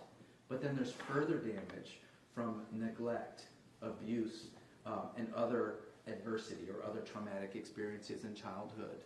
And we've looked at that because we see so much childhood adversity in our clinic. And we've tried to weigh what does more damage. And what we've found is that alcohol is probably the riskiest thing, but that if you add up a lot of childhood adversity and these other risk factors, then they start to rival alcohol in terms of what does how much damage, in terms of brain structure and brain function.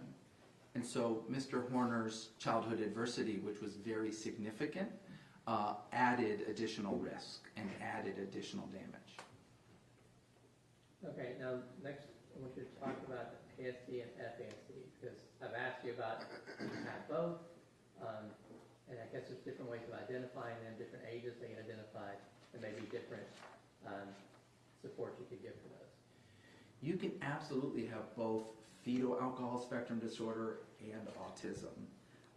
And we're still learning about how much of a role alcohol might play in developing autism.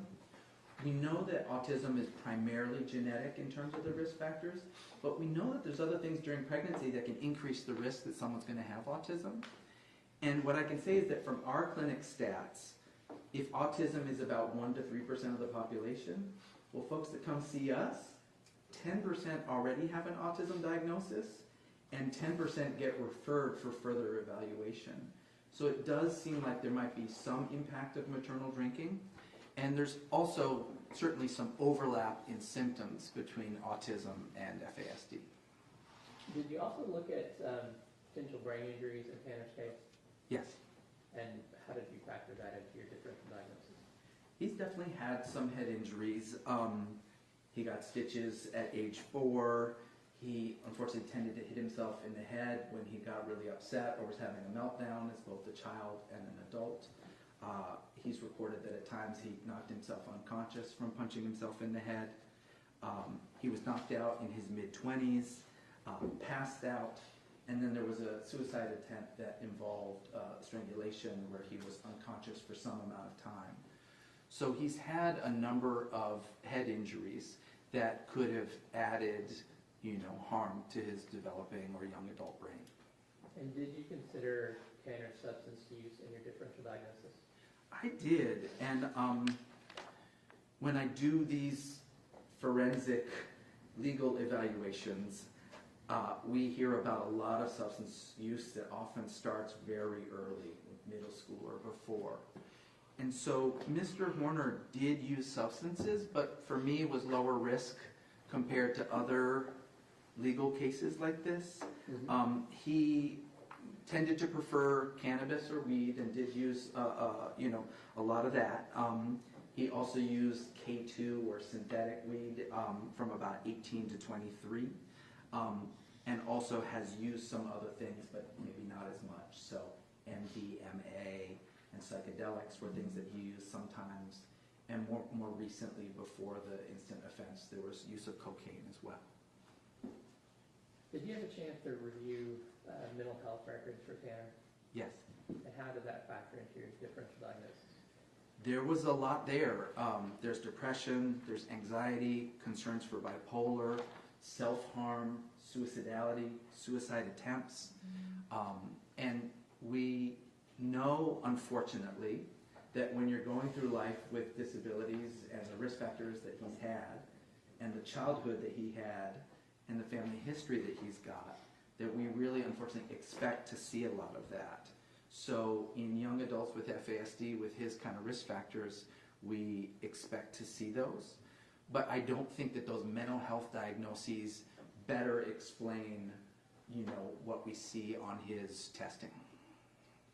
So what was your ultimate conclusion from that differential diagnosis? Right. So there's a lot on that slide. There's a lot we just talked about. When I weigh those, I know that the research tells us that alcohol is a dominant risk factor that in our clinics explains a lot of the brain damage and dysfunction. So we'll usually put that near the top of the list of culprits. But in Mr. Horner's case, we've got that really high lead level. We've also got autism. We've got a lot of childhood trauma. And so in terms of weighting those, this is one of those situations where you can't scientifically say 100%, I know what this risk factor did, right? I can tell you with my clinical and research experience that I do think that the high risk drinking caused at least some of what we're seeing. And in particular, I'd point at ADHD as a common result of maternal drinking. I'd point at those language difficulties and those IQ splits. I'd point at some of those behavioral and mental health challenges. But that's not me saying alcohol is the only thing that did those. I think we've got a mix of risk factors here, and I think his FASD diagnosis is part of a broader picture where his brain has had a lot of hits from before he was born to now. And I know we brought you in here to help give us a why and how Tanner's brain works. But ultimately, those abnormalities are there, there's structural, there's functional issues, and all that's present, and you are just trying to tell us kind of a root cause of it. Yes.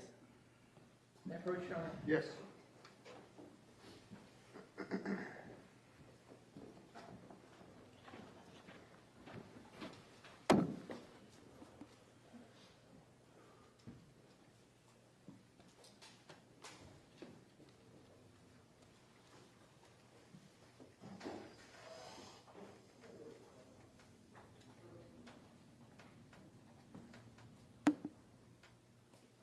And apologies to you, Dr. Davies, and the jurors that I did not give you this document before. Can you identify it?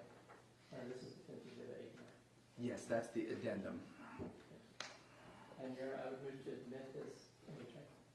No objection. Thank you. Defendant's Exhibit 89 is admitted.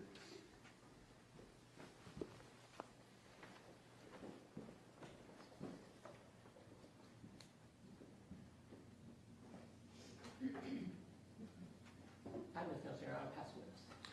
Let's take a short break and then we'll call you back in, okay? About 10 minutes, all right? Yes, sir.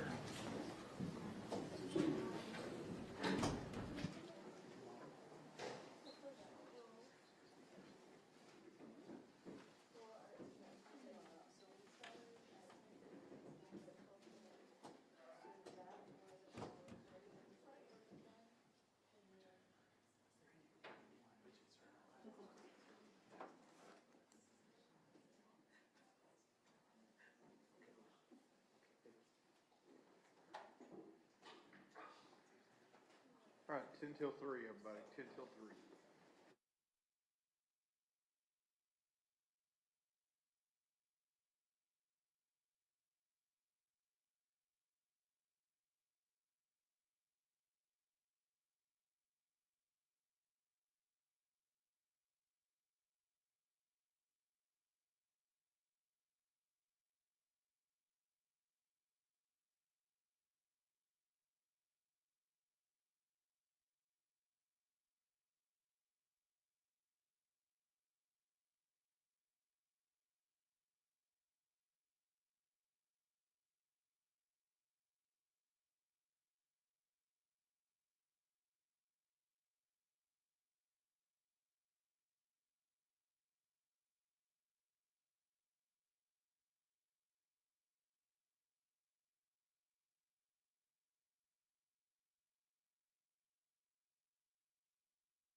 Well, I got two up here. I got two up here. Huh? Where back? Over there. Uh-huh. I told her to. But there's something here. Yeah.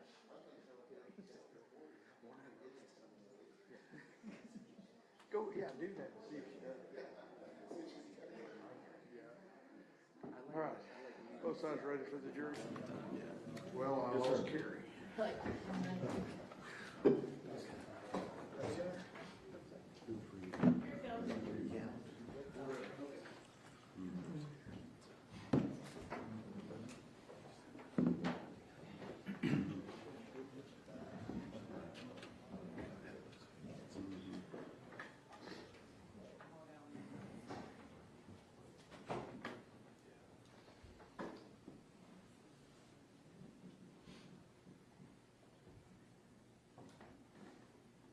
Yeah, okay. Yes, sir.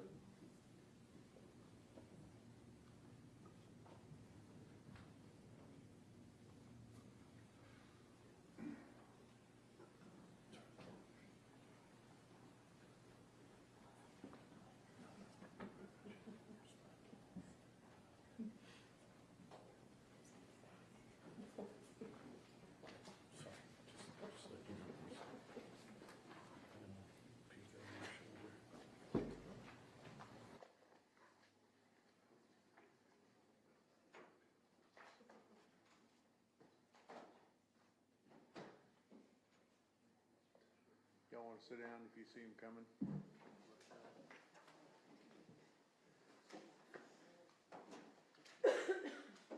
He's a patient, Your Honor. Who is? King. Oh. There he is.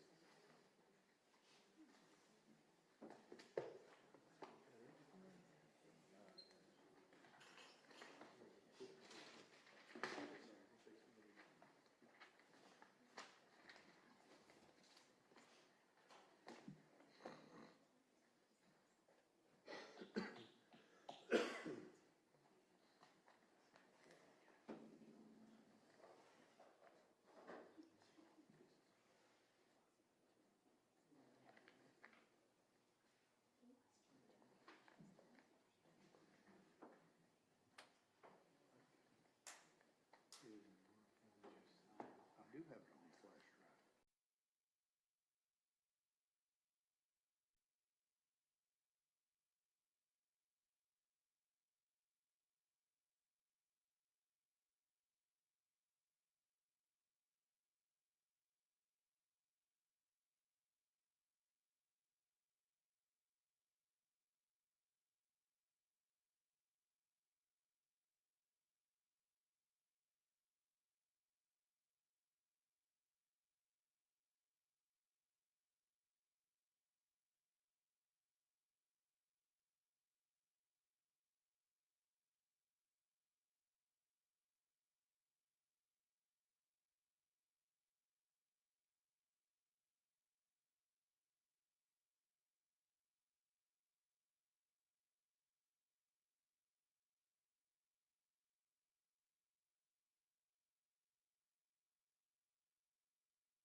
All right, everyone may be seated.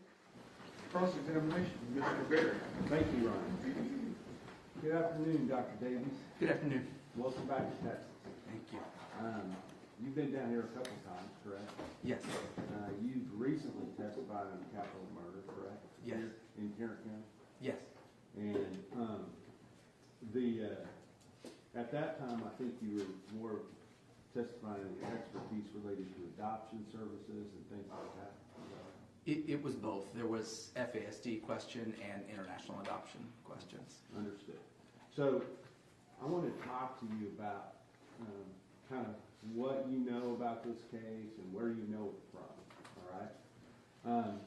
Now, you, as an expert in this case, are excluded from the rule of witnesses, correct? I believe so. I haven't seen any other testimony. You have not watched 1 minute of the testimony on live stream? No, You haven't seen any of the other experts testify? correct. You haven't heard the prior sexual assault victims of Tanner Horner testify? No, You haven't seen any of the evidence in this case other than just what you're here right now? I mean, I've reviewed a lot of records, but I haven't seen the testimony about them. Understood. So, I want to talk about the records that you did review. There's a list in your report of the records that you did review, correct? Yes. And I think if you look at that report, it would be the last couple of pages of that report. Yes, sir. I want to ask you about a couple of things on that list of records that you reviewed. There's a lot of hospital records, correct? Yes. There's a lot of records from other experts that may or may not have already testified in this case. Is that right? Yes. There are some different genetic sequencing reports, things like that. Yes. There is, it looks like TEA records. Does that sound correct? I just, looking at page 35 of your report, it talks about PRU 822 attendance, and then the next one is discipline, the next one is graduated, and I think the next one says special ed. Is that right? Yes. So you've reviewed those education records. Yes. What's available? Yes. Okay.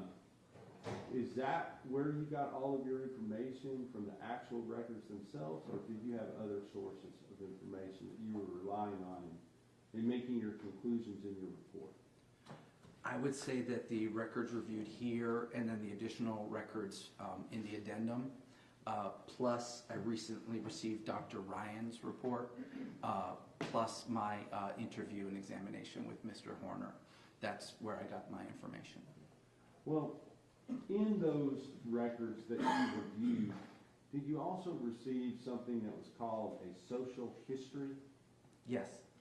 Did that lay out a whole bunch of facts related to Tanner Horner and his background? It was a summary of his family background and his childhood, yes. And who produced that summary? That was his legal team. I think that summary was written by Patricia Rist. Okay, so you were relying on facts provided to you about the defendant's background that were given to you directly from the legal team with no notations as to where they came from or where this information was gathered from or anything like that, correct?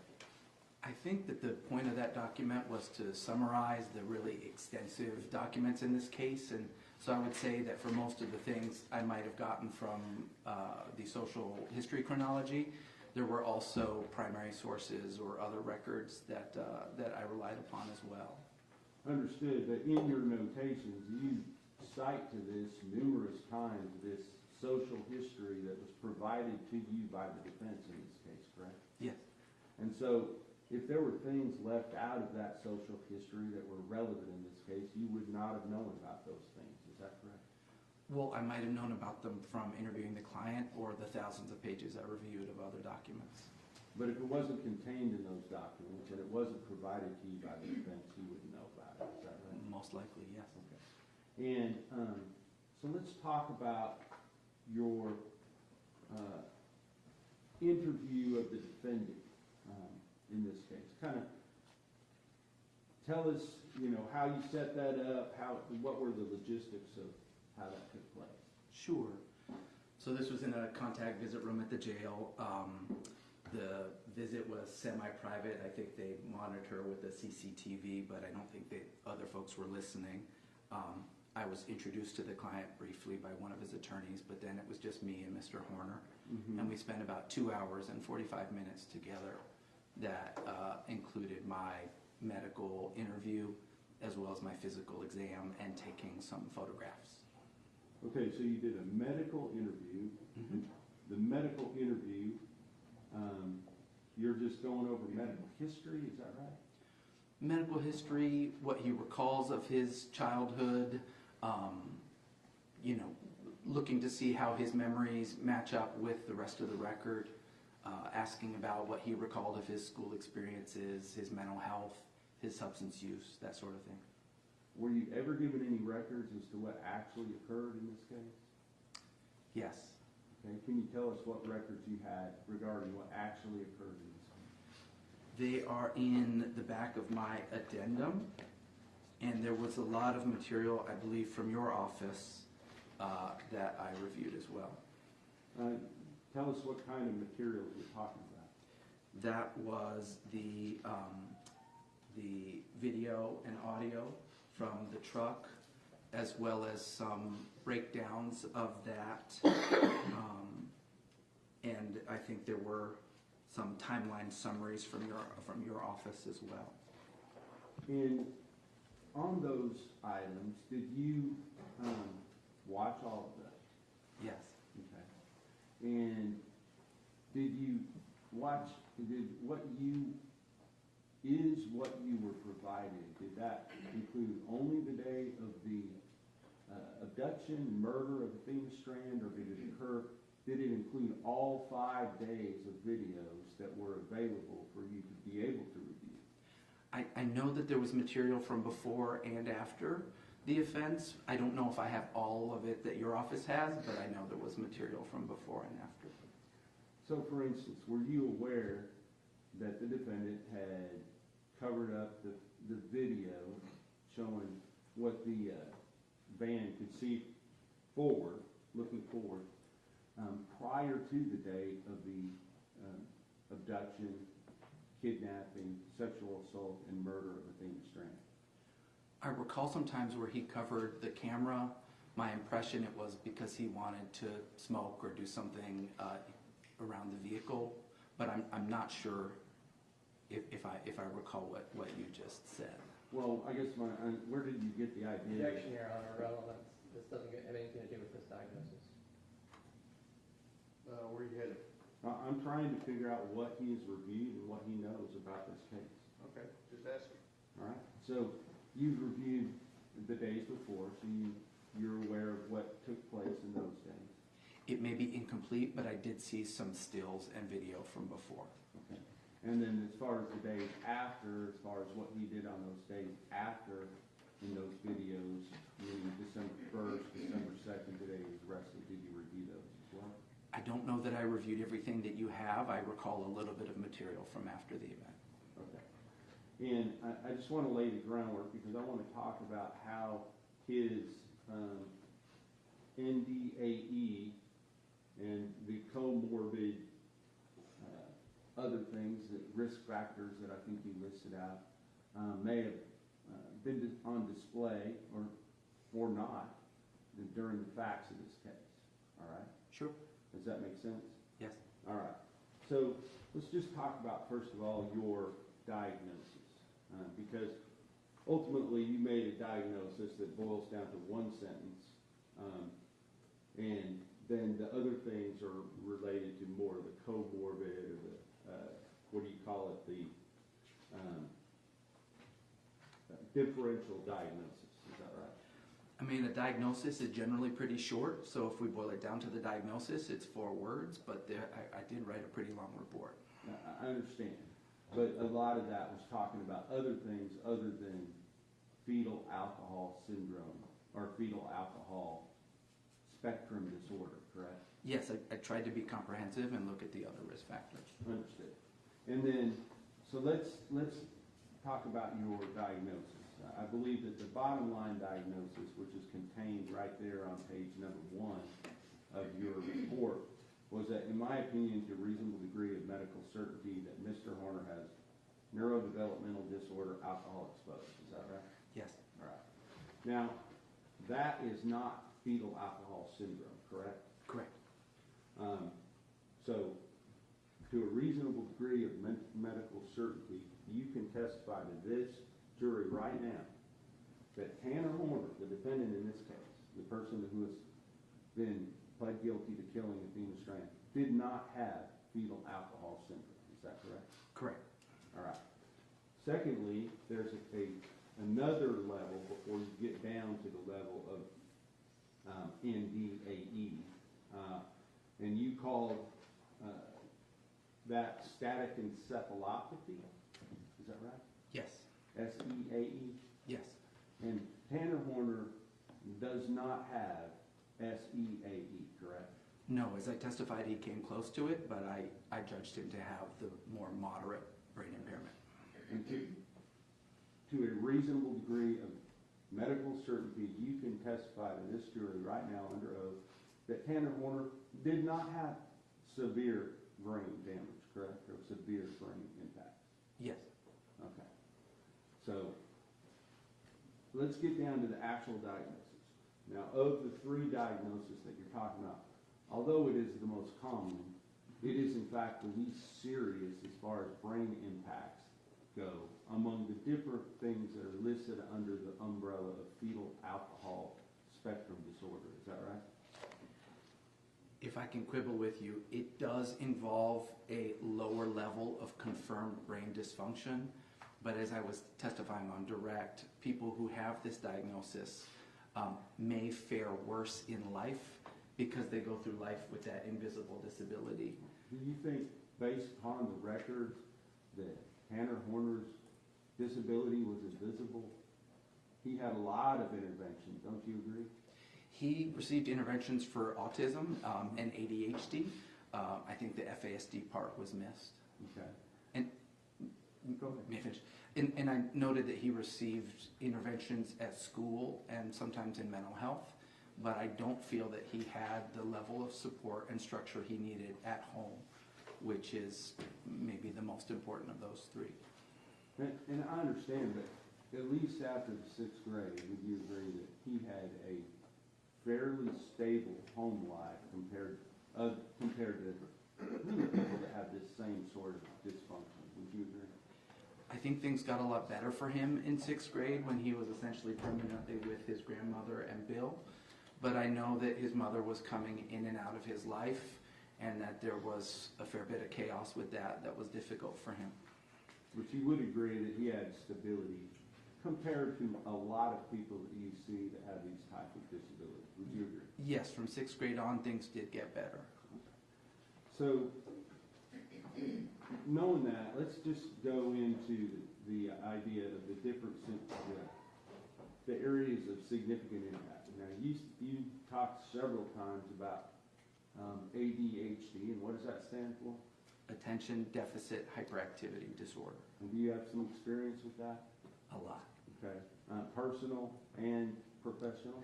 You name it. Yes, I have a lot of children in my practice with ADHD, and I'm pretty familiar with it at home as well. Okay. And understanding that, that can be a significant impairment, but it also is not debilitating for most people. Would you agree? It depends. As I was saying earlier, if you have ADHD because of heavy drinking in the first trimester, it tends to be harder to manage. The meds don't work as well on average, and it can be more difficult into adulthood. Okay. So that's an area, but it's an area that there is lots of treatments and therapies and other things that are available. Would you agree that Tanner Horner availed himself to many treatments and therapies along the way to deal with his ADHD? He tried a number of medications, yes. Not just medications, but at school and at home, and had intervention of multiple different people to help him through that diagnosis. Would you agree? I wouldn't say that at home he got a lot of support for his neurodevelopmental differences. I got the impression that his grandparents maybe didn't understand or believe in that as much as some other folks do. And where are you getting this from? The records. What records are saying that his parents didn't believe it, that he had ADHD or that he needed help? I recall that Mr. Horner told me that Bill, his grandmother's partner, husband, didn't really understand autism and thought he just needed to be different. And I think he also told me that his grandmother didn't really understand neurodiversity or autism. So this is coming from Tanner Horner, the person that you were examining, that you're getting these facts from? Yes, and if I may be recalling incorrectly, but I believe that Dr. Ryan had some interviews with family members that had similar information. Okay. So, but you didn't talk to any collateral sources? No. And what you had at your disposal, other than the records that you went through, was this social history written by the defense? I had lots of things, and that was one of many records. Okay. So with regard to the areas of significant impairment, Tanner Horner was tested for IQ when he was 18 or 19 years old, is that correct? Yes. All right, and at that time, would you agree that was part of a determination as to whether or not he was still going to be eligible to receive benefits based upon his previous diagnosis of Asperger's?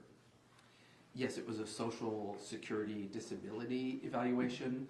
I don't know if it was to rule in or rule out Asperger's, but I know it was to determine whether he should continue to receive benefits as an adult.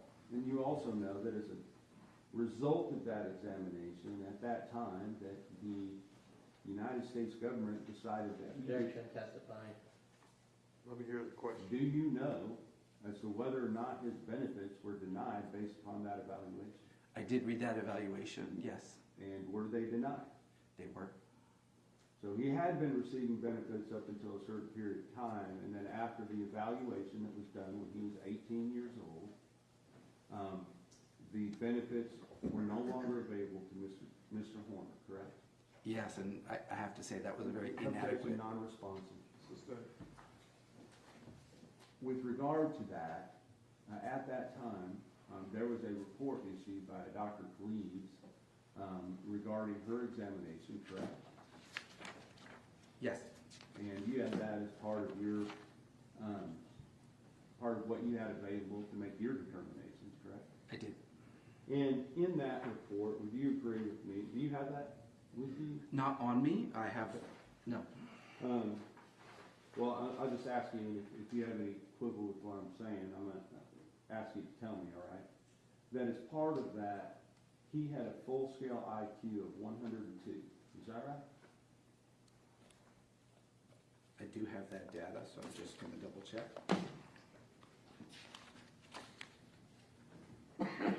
Yes, And can you tell us whether or not that is higher or lower than the average person? that is right in the middle. But it is, average is 100, is that right? Yes, So he had 102. sure. Did you retest him? He was retested by Dr. Kaufman in 2025.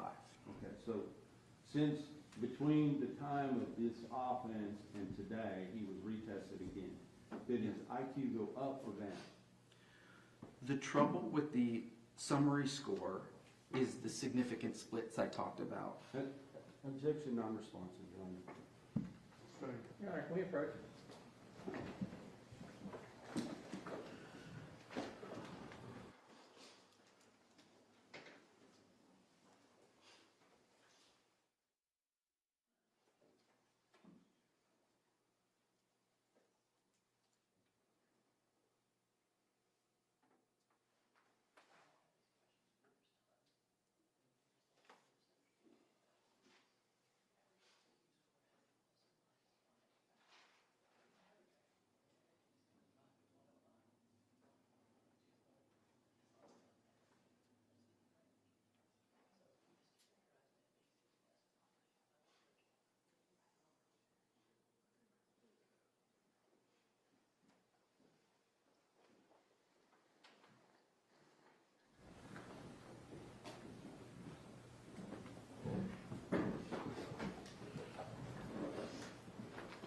Dr. Davies, would you agree that when he was 18 years old, as part of this testing procedure, that he had a verbal comprehension index of 107?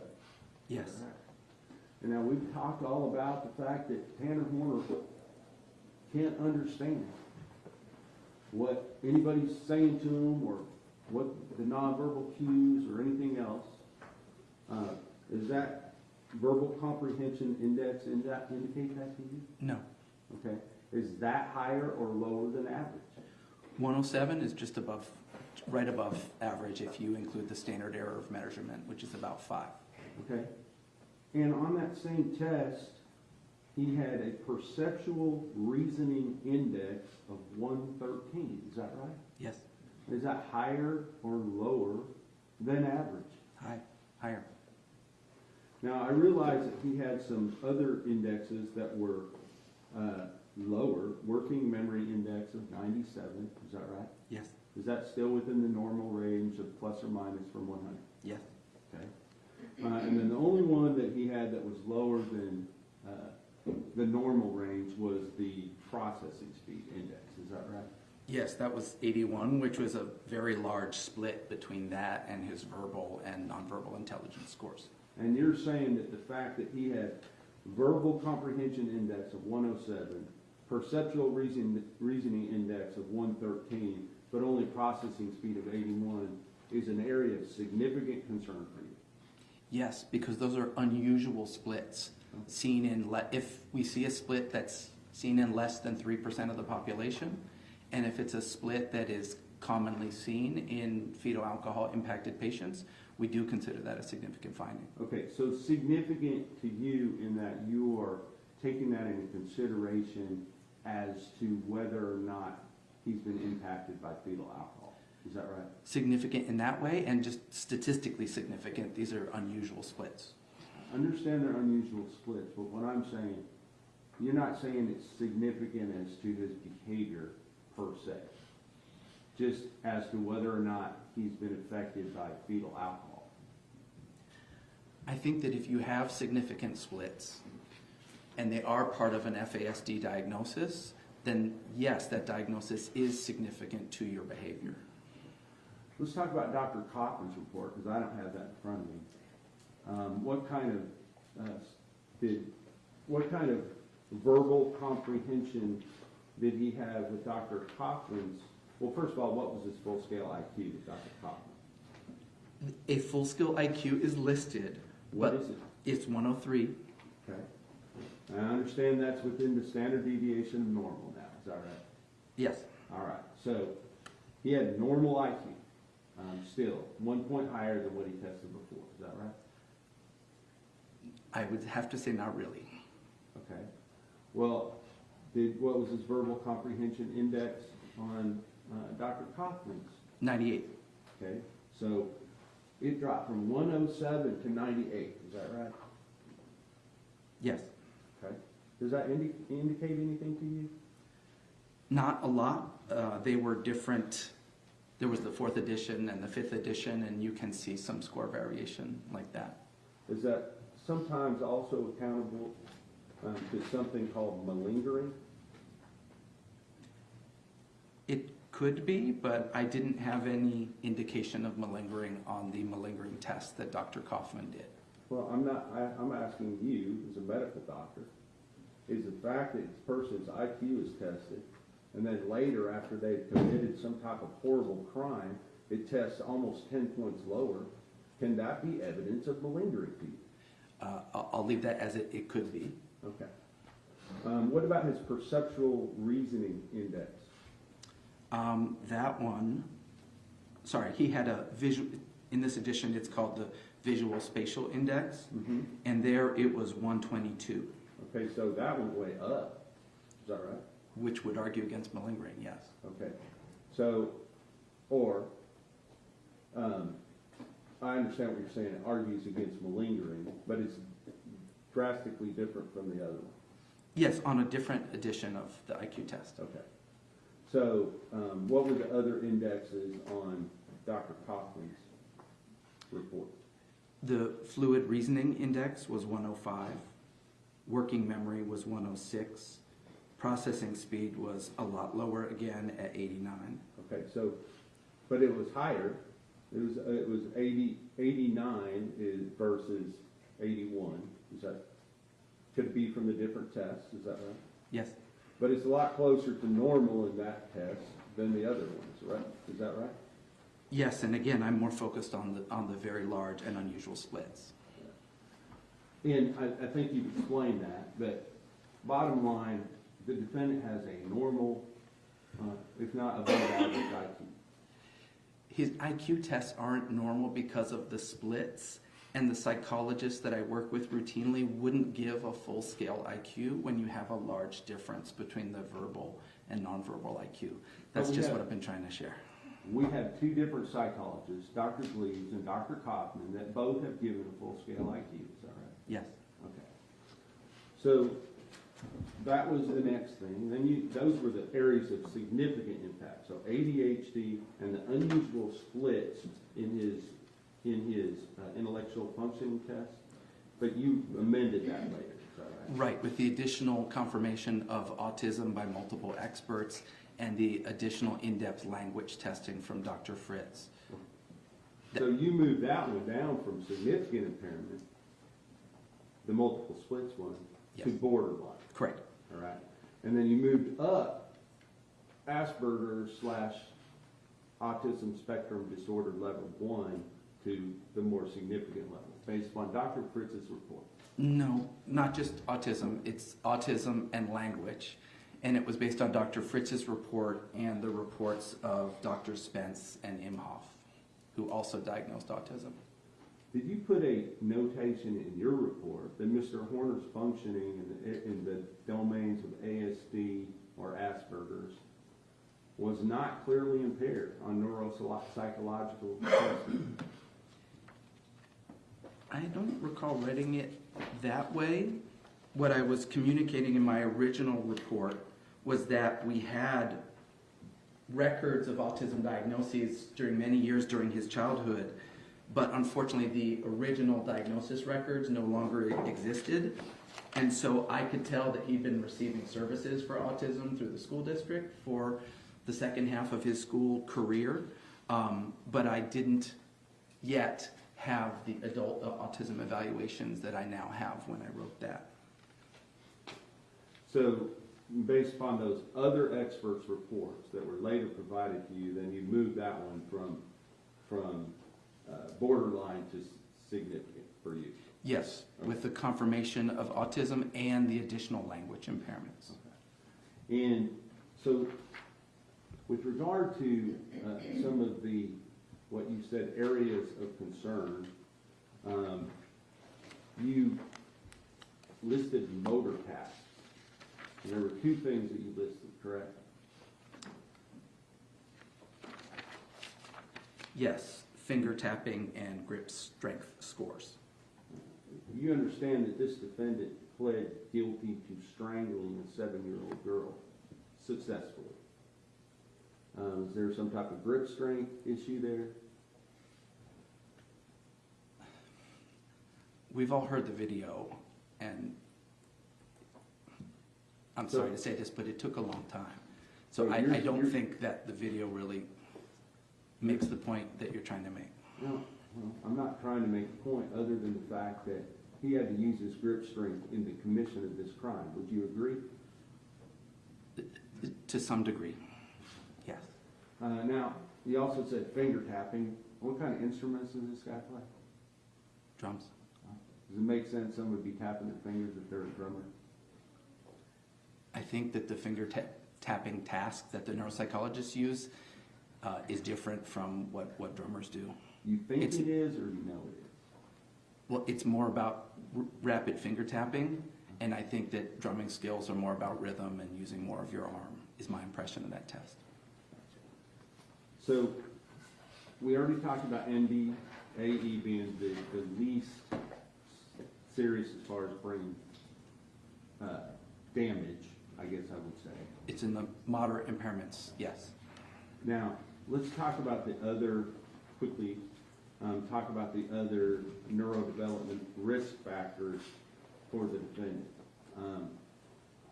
You said there was a parental history of addiction, use of other substances by Melissa Horner during gestation, which you don't have an opinion as to how that might have affected him, but you're saying it might have affected him. Is that right? I think I talked about how it might have affected him on direct. Well, you didn't have any clear delineation as to how that plays into all this. You just said that it was a factor. Is that A right? potential factor, but not generally as risky as alcohol. And childhood adversities, and then the diagnosis of autism. Now, you said autism in your report, and I just want to make sure, just like we have this umbrella term of FASD, and you have 3 different things, it could be fetal alcohol syndrome, which is very, very serious, correct? Yes, And then you have the other one, SEAE, right? yes, And that one involves severe brain damage, correct? yes, And then you have this latest one, NDAE, and that's just either mild or moderate, and you're saying it's moderate in this case. yes. All right. But it's the least serious of the 3 as far as brain damage. As far as measurable neurofunction, yes. Okay. So does, you talked about head injuries and then substance abuse. There's a number of different substances that Mr. Horner, the defendant in this case, told you about. Alcohol, marijuana, K2, MDMA, LSD, mushrooms, cocaine. Is that right? Yes. Now, other than alcohol, are all of these commonly used illegal recreational drugs? I wouldn't say commonly, but they're certainly used. Do you consider the regular use of illegal drugs to be criminal activity? Yes. Okay. Is supplying illegal drugs to other individuals criminal activity? Objection. I'm not- For legal conclusion, not a very proceeding. Well, in evaluating people as a physician for pathology and their personality, you have to know whether somebody is a good candidate for probation or parole, correct? I don't get Objection. in. This witness is a pediatrician. All right, so in using, with regard to, I'm gonna just get to the part about the possible brain injuries that may have occurred as a result of fetal alcohol syndrome disorder. Is that right? I mean, is that what you call it, fetal alcohol? Fetal alcohol spectrum disorder. Because he does not have fetal alcohol syndrome. Correct. Right, okay. So the first thing you said was lower IQ. We've already dealt with that. He does not have a lower IQ, correct? No, he has significant splits on his IQ. Understood. So let's talk about ADHD. Does ADHD cause people to commit the act of murder? That's an unusual outcome for ADHD. Are you saying there's any positive effect to the murder of Athena Strand, in this case, by Tanner Horner? From ADHD? Yes.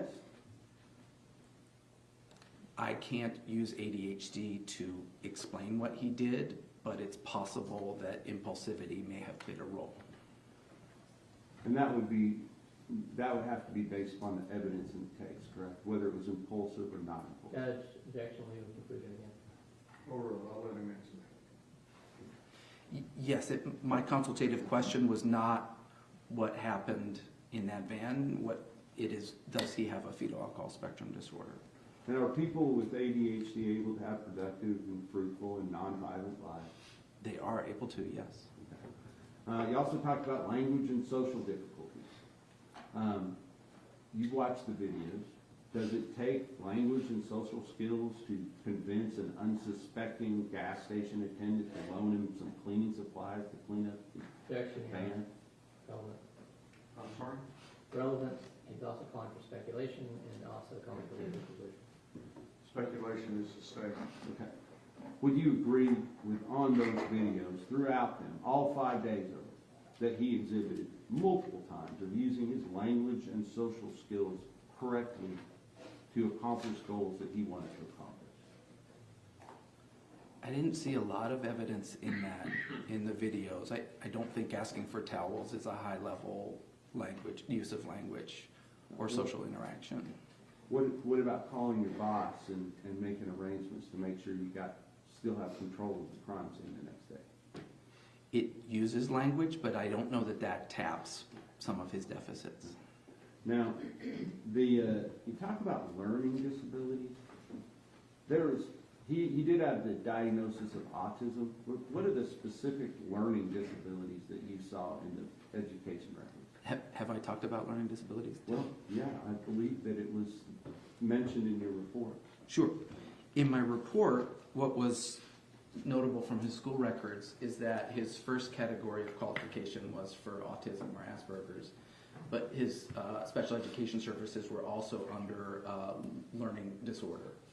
And unfortunately, we didn't have enough detailed records. I think some were destroyed, that I don't know where that came from. So I included that in my report as, you know, part of having learning being a possible area of concern, but I don't have the data that came from.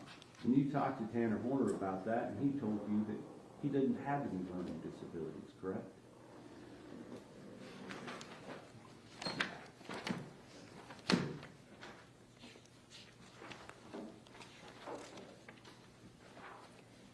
I'm sorry, I just don't recall what he said, so I want to make sure I'm right. To be under the development, mental, and academic history. Sure. Yes, he didn't, with me, he didn't recall learning disabilities, but Spanish was harder for him. That's what he said. And in parentheses, he said probably because he was sleeping in first period, correct? Yes. What about, we talked about visual spatial deficits? That it was an area of concern, yes. Okay. But on the visual spatial test that Dr. Kaufman gave him, you said that he was unusually high. Oh, so that you're talking about visual problem solving or visual intelligence, and the visual spatial domain that we're talking about, I believe, is copying a complex figure, which is different, considered differently from intelligence when we're looking at brain domains. And the ability to copy a complex figure is something that the neuropsychologists consider a visual spatial function rather than an intelligence function. With regard to, what do you mean when you say novel problem solving? That if you're presented with a new type of problem that you haven't practiced or done before, that your frontal lobes or executive skills get involved to kind of figure out, okay, what's this about? What's my strategy? Is my strategy working? Checking your work, that sort of thing. So it's less of a rote answer and more executive skills required. And you said that was an area of concern for you. I said that his executive skills were an area of concern because some scores were average or above, but some were in the 3rd to 16th percentile. Well, I believe I went down and wrote the ones down that you said that were a concern. Sure. And novel problem solving is one of them, is that right?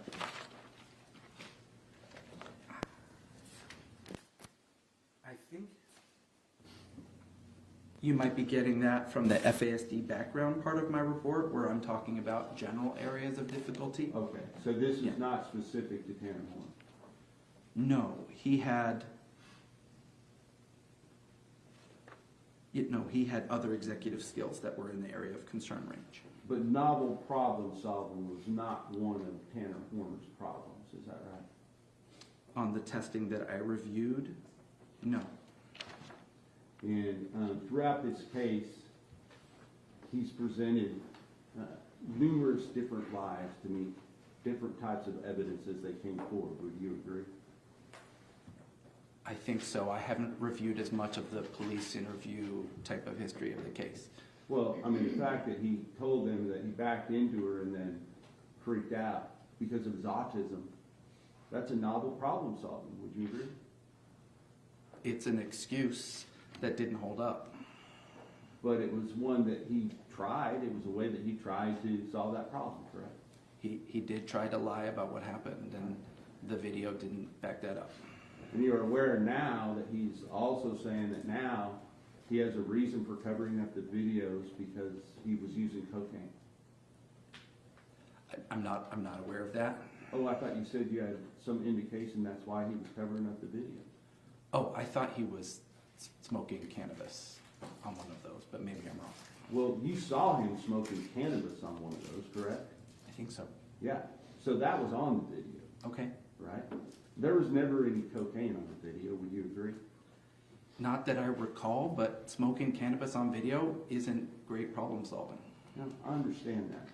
But making up a story to cover new evidence is problem solving. Would you agree?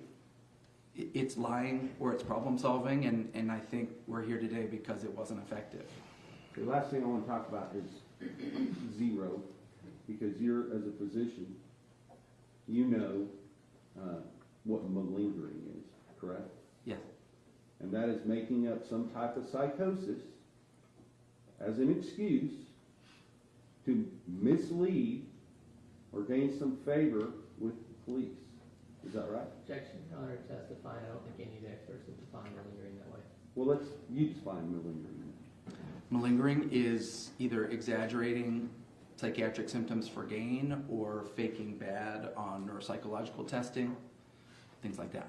So if you get caught for murdering a 7-year-old girl after you sexually assaulted her, and you make up this alternative personality to show that you're just crazy, so that maybe they might find you insane at some point, is that malingering? It's an attempt at malingering that I don't think was very effective. Okay, thank you. I'll pass it. Thank you, Your Honor. Dr. Davies, could you pull up the chart that Dr. Connor prepared? Sure.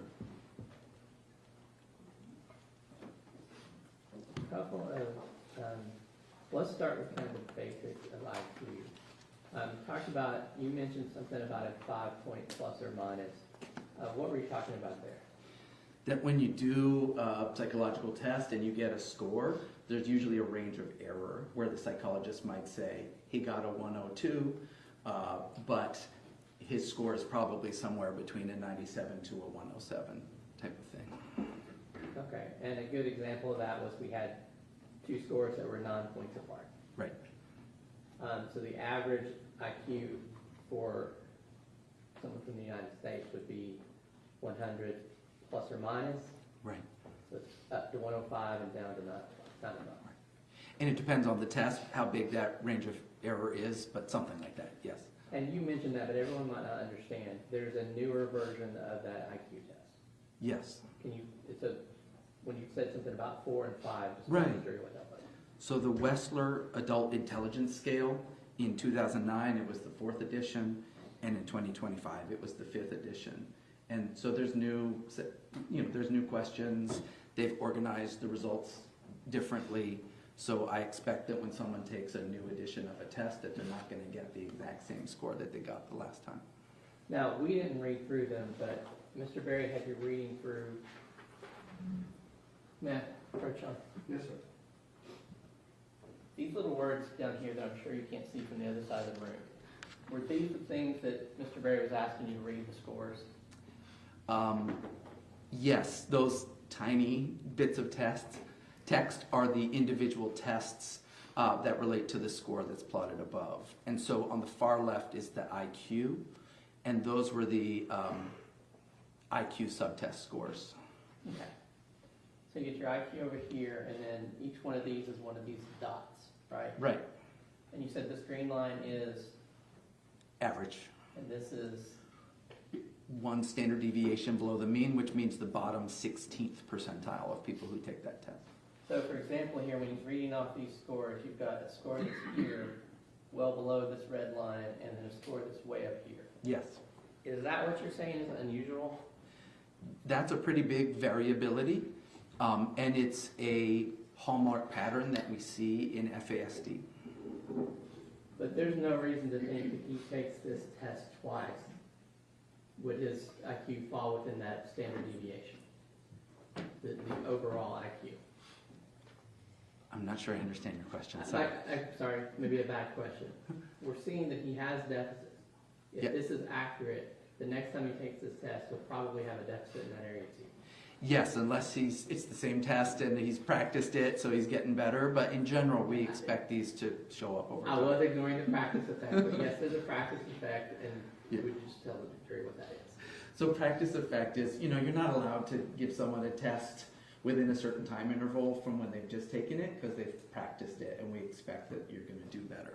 Okay, so ignoring the practice effect, if this test is accurate, he's going to be within that range over and over again, and his IQ total is going to be within the range. Yes, plus or minus some points, because we expect some variation, but the overall pattern would likely hold. And in the AD, his under that umbrella of FASD, correct? It is broadly considered under that umbrella term, fetal alcohol spectrum disorders. And you actually have a clinic to treat FASD, Yes. and you have patients that are only diagnosed with NDAE who are coming to that clinic for help. Yes, and the people who come to the FAS clinic are coming for diagnosis and recommendations. The treatment part is happening in the community, and I have a number of those patients in my practice. And you said about what percentage of your practice are the NDAE? Of people that come to us for diagnosis, just over 50% have NDAE.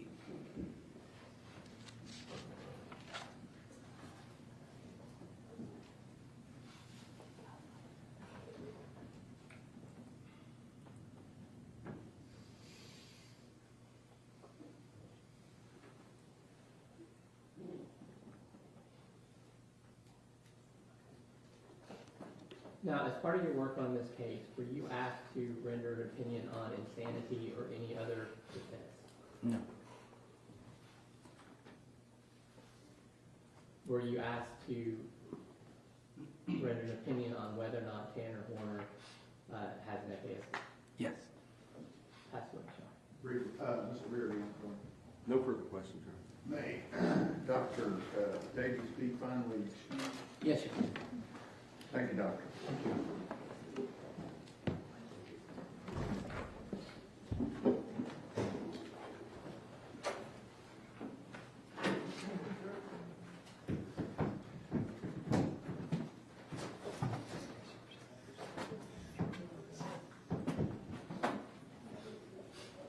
Dr. Young? Okay, Dr. Young.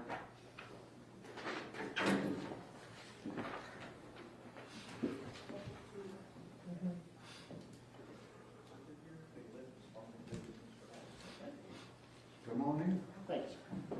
Ladies and gentlemen, this witness has been previously sworn to testify truthfully. Okay. Mr. Goldberg. Yes, sir. Good afternoon, Dr. Miller. How are you? Good to see you. A couple of questions. Can you tell the jury your name, please? Stephen Lee Yont, DO, And what is your profession? physician. Pull that microphone a little bit closer. This one? Little silver. There you go. Are we better? Yep. Yeah, thank you. Can you please review your educational background? Yes, I graduated at Texas College of Osteopathic Medicine in 1983. Did an internship at Riverside General Hospital in Wichita, Kansas. And am board certified in family practice.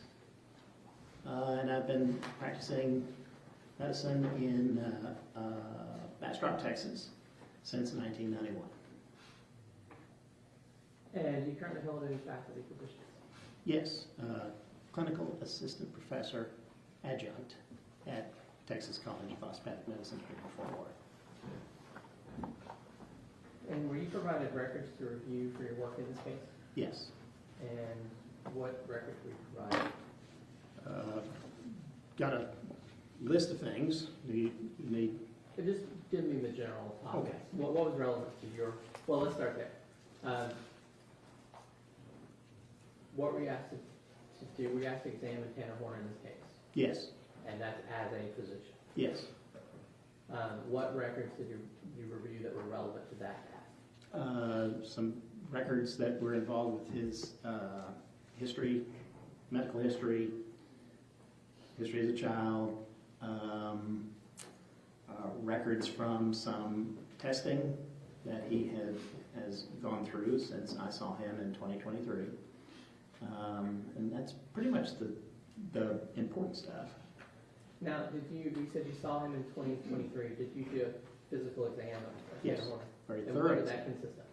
Beg pardon? What did that consist of, your examination? Very, very comprehensive history taking and a head-to-toe physical exam. These exams that I do in these cases are typically at least 3 hours, and we try to be as thorough as possible. As part of your examination, did you take any sort of samples, Yes, we had And blood did and you- urine. blood and urine? Did you send those for processing in the normal course of your Yes, profession? through LabCorp. To LabCorp? Yes. Can I approach you? Yes.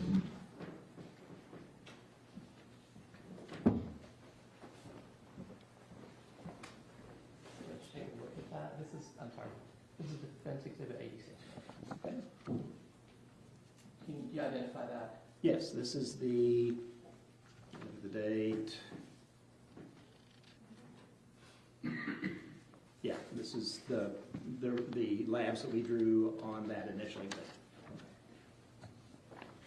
Mayor, I move to admit the Defense Exhibit 86. Can you get there? Oh, sure. I have another copy. I got you, brother.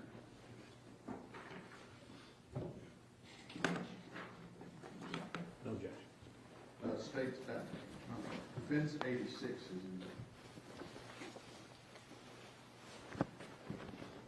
Now,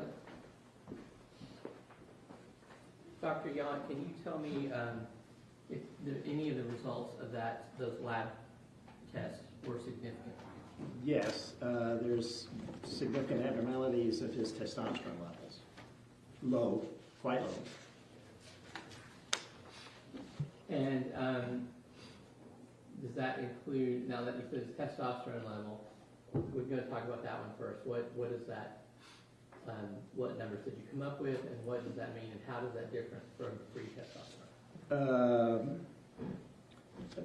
The testosterone, total testosterone level is the circulating hormone that is protein bound and is not active. Okay. The level here was low at 199. The reference interval is 264 to 916, so low for at that time, 32-year-old man. And what about the free testosterone? Free testosterone is a little bit of a nuance. It is unbound from protein, and it is much more the active form of the hormone. And this level is quite low. The reference interval is 8.7 to 25.1, so roughly 9 to 25, and the level is 3.7. And how can low testosterone affect a patient?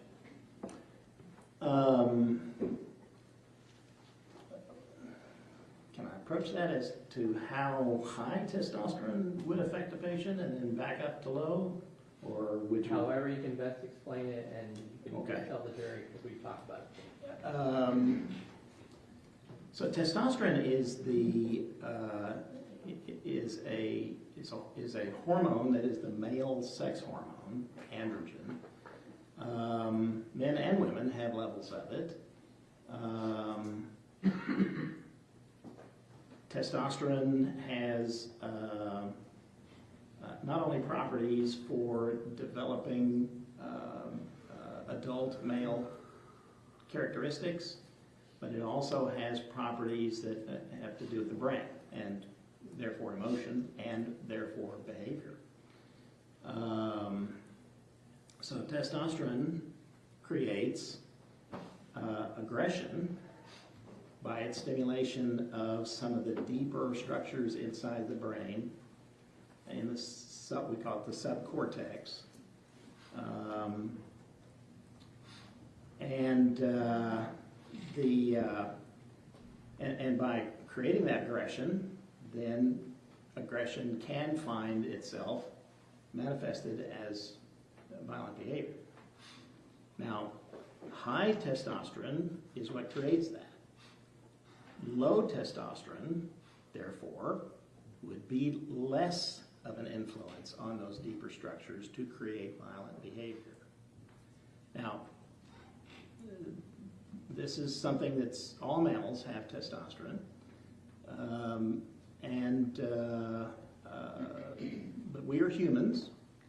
We share the biological effects of testosterone upon our brains with the lower animals.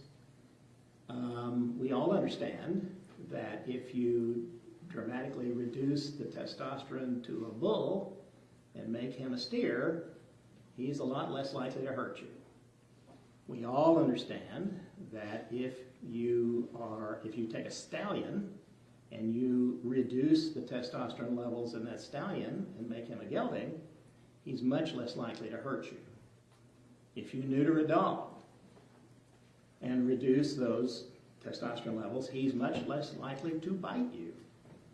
However, the steer still might hurt you, and the gelding might still hurt you, and the dog might still bite you if he is stimulated, fearful enough, panicked enough, whatever, or in pain enough. This can still happen. So, Dr. Young, yes. basically saying about the effect of testosterone on humans, it doesn't take away our brain, True. our ability to think and reason. That's Very true. Now, you are familiar with the charges in this case, Yes. and you understand that Tanner pled guilty to kidnapping and murdering Athena Strand.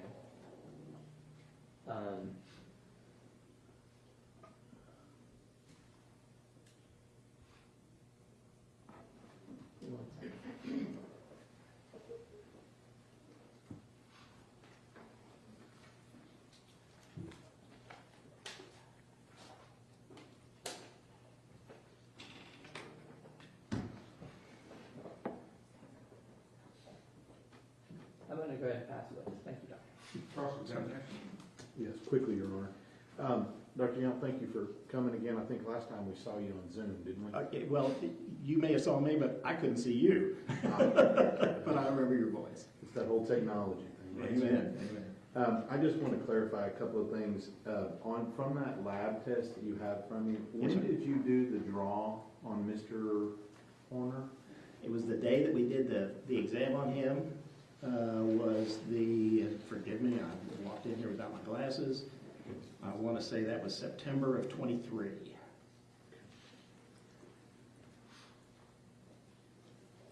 Now, of these lab results you got, do you have any reason to believe that any of those are any different back in November of the year before? I'm sorry, say again? Meaning, do you have any reason to believe that there are any significant differences if we had tested the defendant back in November of '22, Okay. right? Do you have any reason to believe that those would not be exactly the same? I'm not aware that he was tested in Okay. November '22. I guess what I'm trying to get at is, you don't have any type of medical opinion that any of the numbers in all the labs would be any different than they are now? That would be guessing. Okay.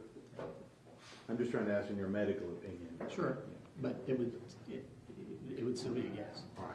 And that's really the only thing that, as far as in this case, that you're providing, is that you did a physical exam.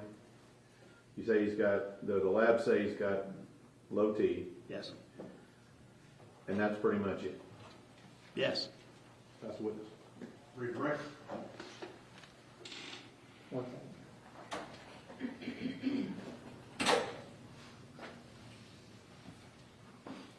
That's all, Your Honor. Thank you. May he be excused finally? Yes, sir.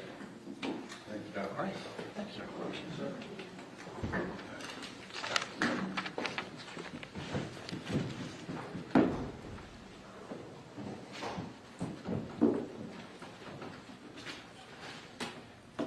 Okay, we're done for the day.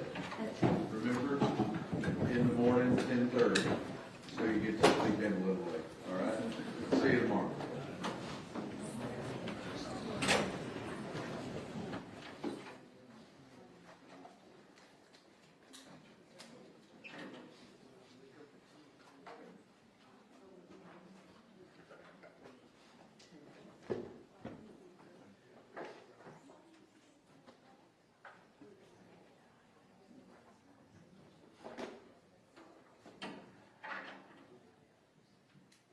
All right, thank you, everyone. Tomorrow. What? Ready to go? Ready to go. James, before you leave, these are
All right, we are back on the record. Then appearances are as they were before. State have their next witness available. Yes, Your Honor.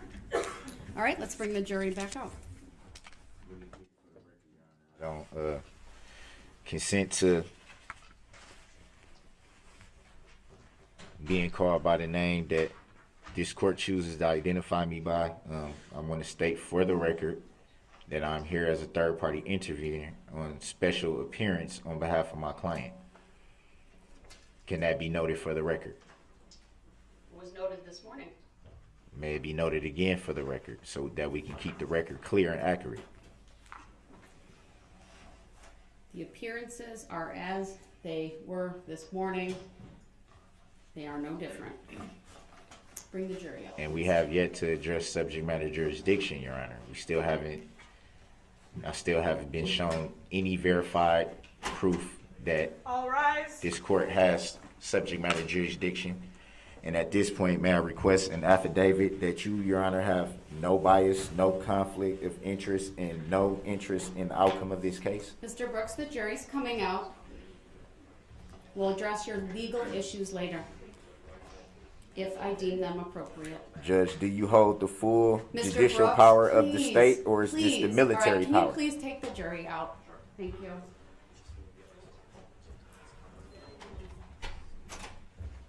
Do you hold the full Mr. Brooks, just jurisdiction? wait till the jury's out, please. I ask that you show that respect. I will. Thank Your you. Honor.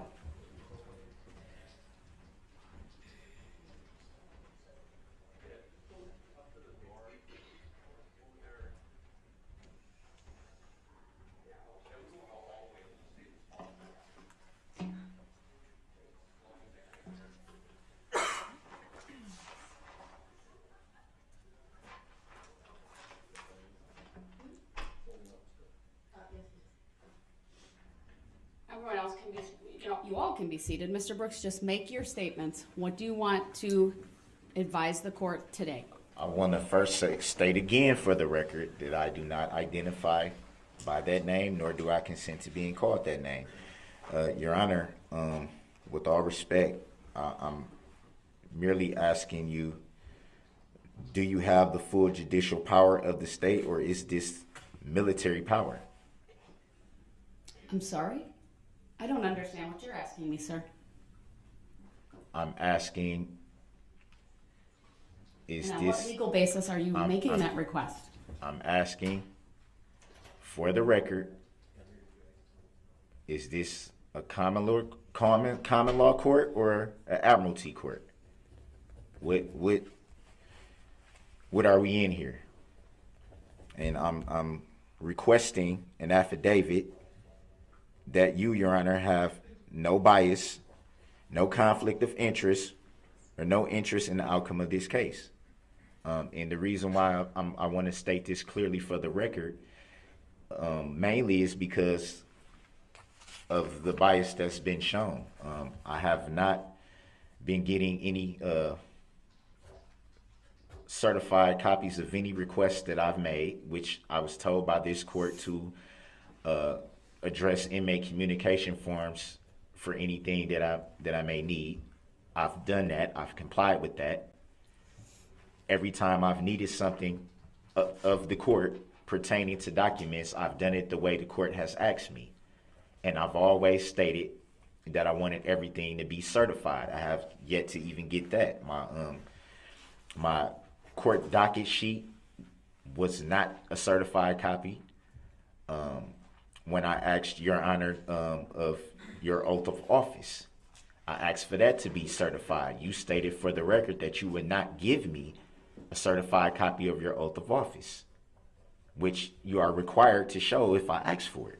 I've brought up my Sixth Amendment constitutional right that has been pretty much discarded, and that is based on the fact that I have the right to face my accuser, which would be the plaintiff, state of Wisconsin, in this matter. They have yet to show that a claim is I mean, a living human being can only make a claim. An entity cannot make a claim. I've requested for for the complaint to be provided. The complaint from November 23 of 2021, the amended complaint from November 29th of 2021, the second amended complaint from January 12 of this year, 2022. I have yet to see those. There was no record of a bond in my docket sheet. I asked for that to be verified by proof. That hasn't been provided. There's so many biases, clear biases in questions that are not being asked based on judicial determinations made by Your Honor. You look at the discrepancies, and I think they're clear. I think at minimum I deserve for the subject matter jurisdiction to be verified and proven. I've raised that issue numerous times, pretty much every day, every time I come before your court, Your Honor, I address that, and it has yet to be proven. My filings have been disregarded, even though they've been filed into the record, even though they've been time-stamped. I haven't got the original copies of any of them, which I'm supposed to get. And as we sit here today, I'm still not even understanding the nature and cause of the charges. That hasn't even been proven. Can that be provided in any way? I'm basically sitting here confused because I don't understand why these proceedings are allowed to continue when there's so many things that have not been provided. They haven't been provided in my discovery. They haven't been provided to me by being brought to my pod where I'm housed in the jail. I'm without so much information, valid information to this matter. And I believe that it should be verified and it should be proven for the record. And if not, I move for this case to be dismissed for failure to appear by the plaintiff and failure to state a claim for which relief can be granted. Everything that I'm saying, it has merit and it has validity. As we sit here today, I'm still being charged with charges that shouldn't even exist based on the testimony that we've heard for the last few days. There's so many things left to still be proven. The prosecution team hasn't even proven that they're licensed to practice law in Wisconsin. They haven't proven, are they just bar association members, or do they have state issued licenses? That has not been proven, which I've raised that issue for the record. I'm not even sure if that was even recorded in the docket sheet. There's so many things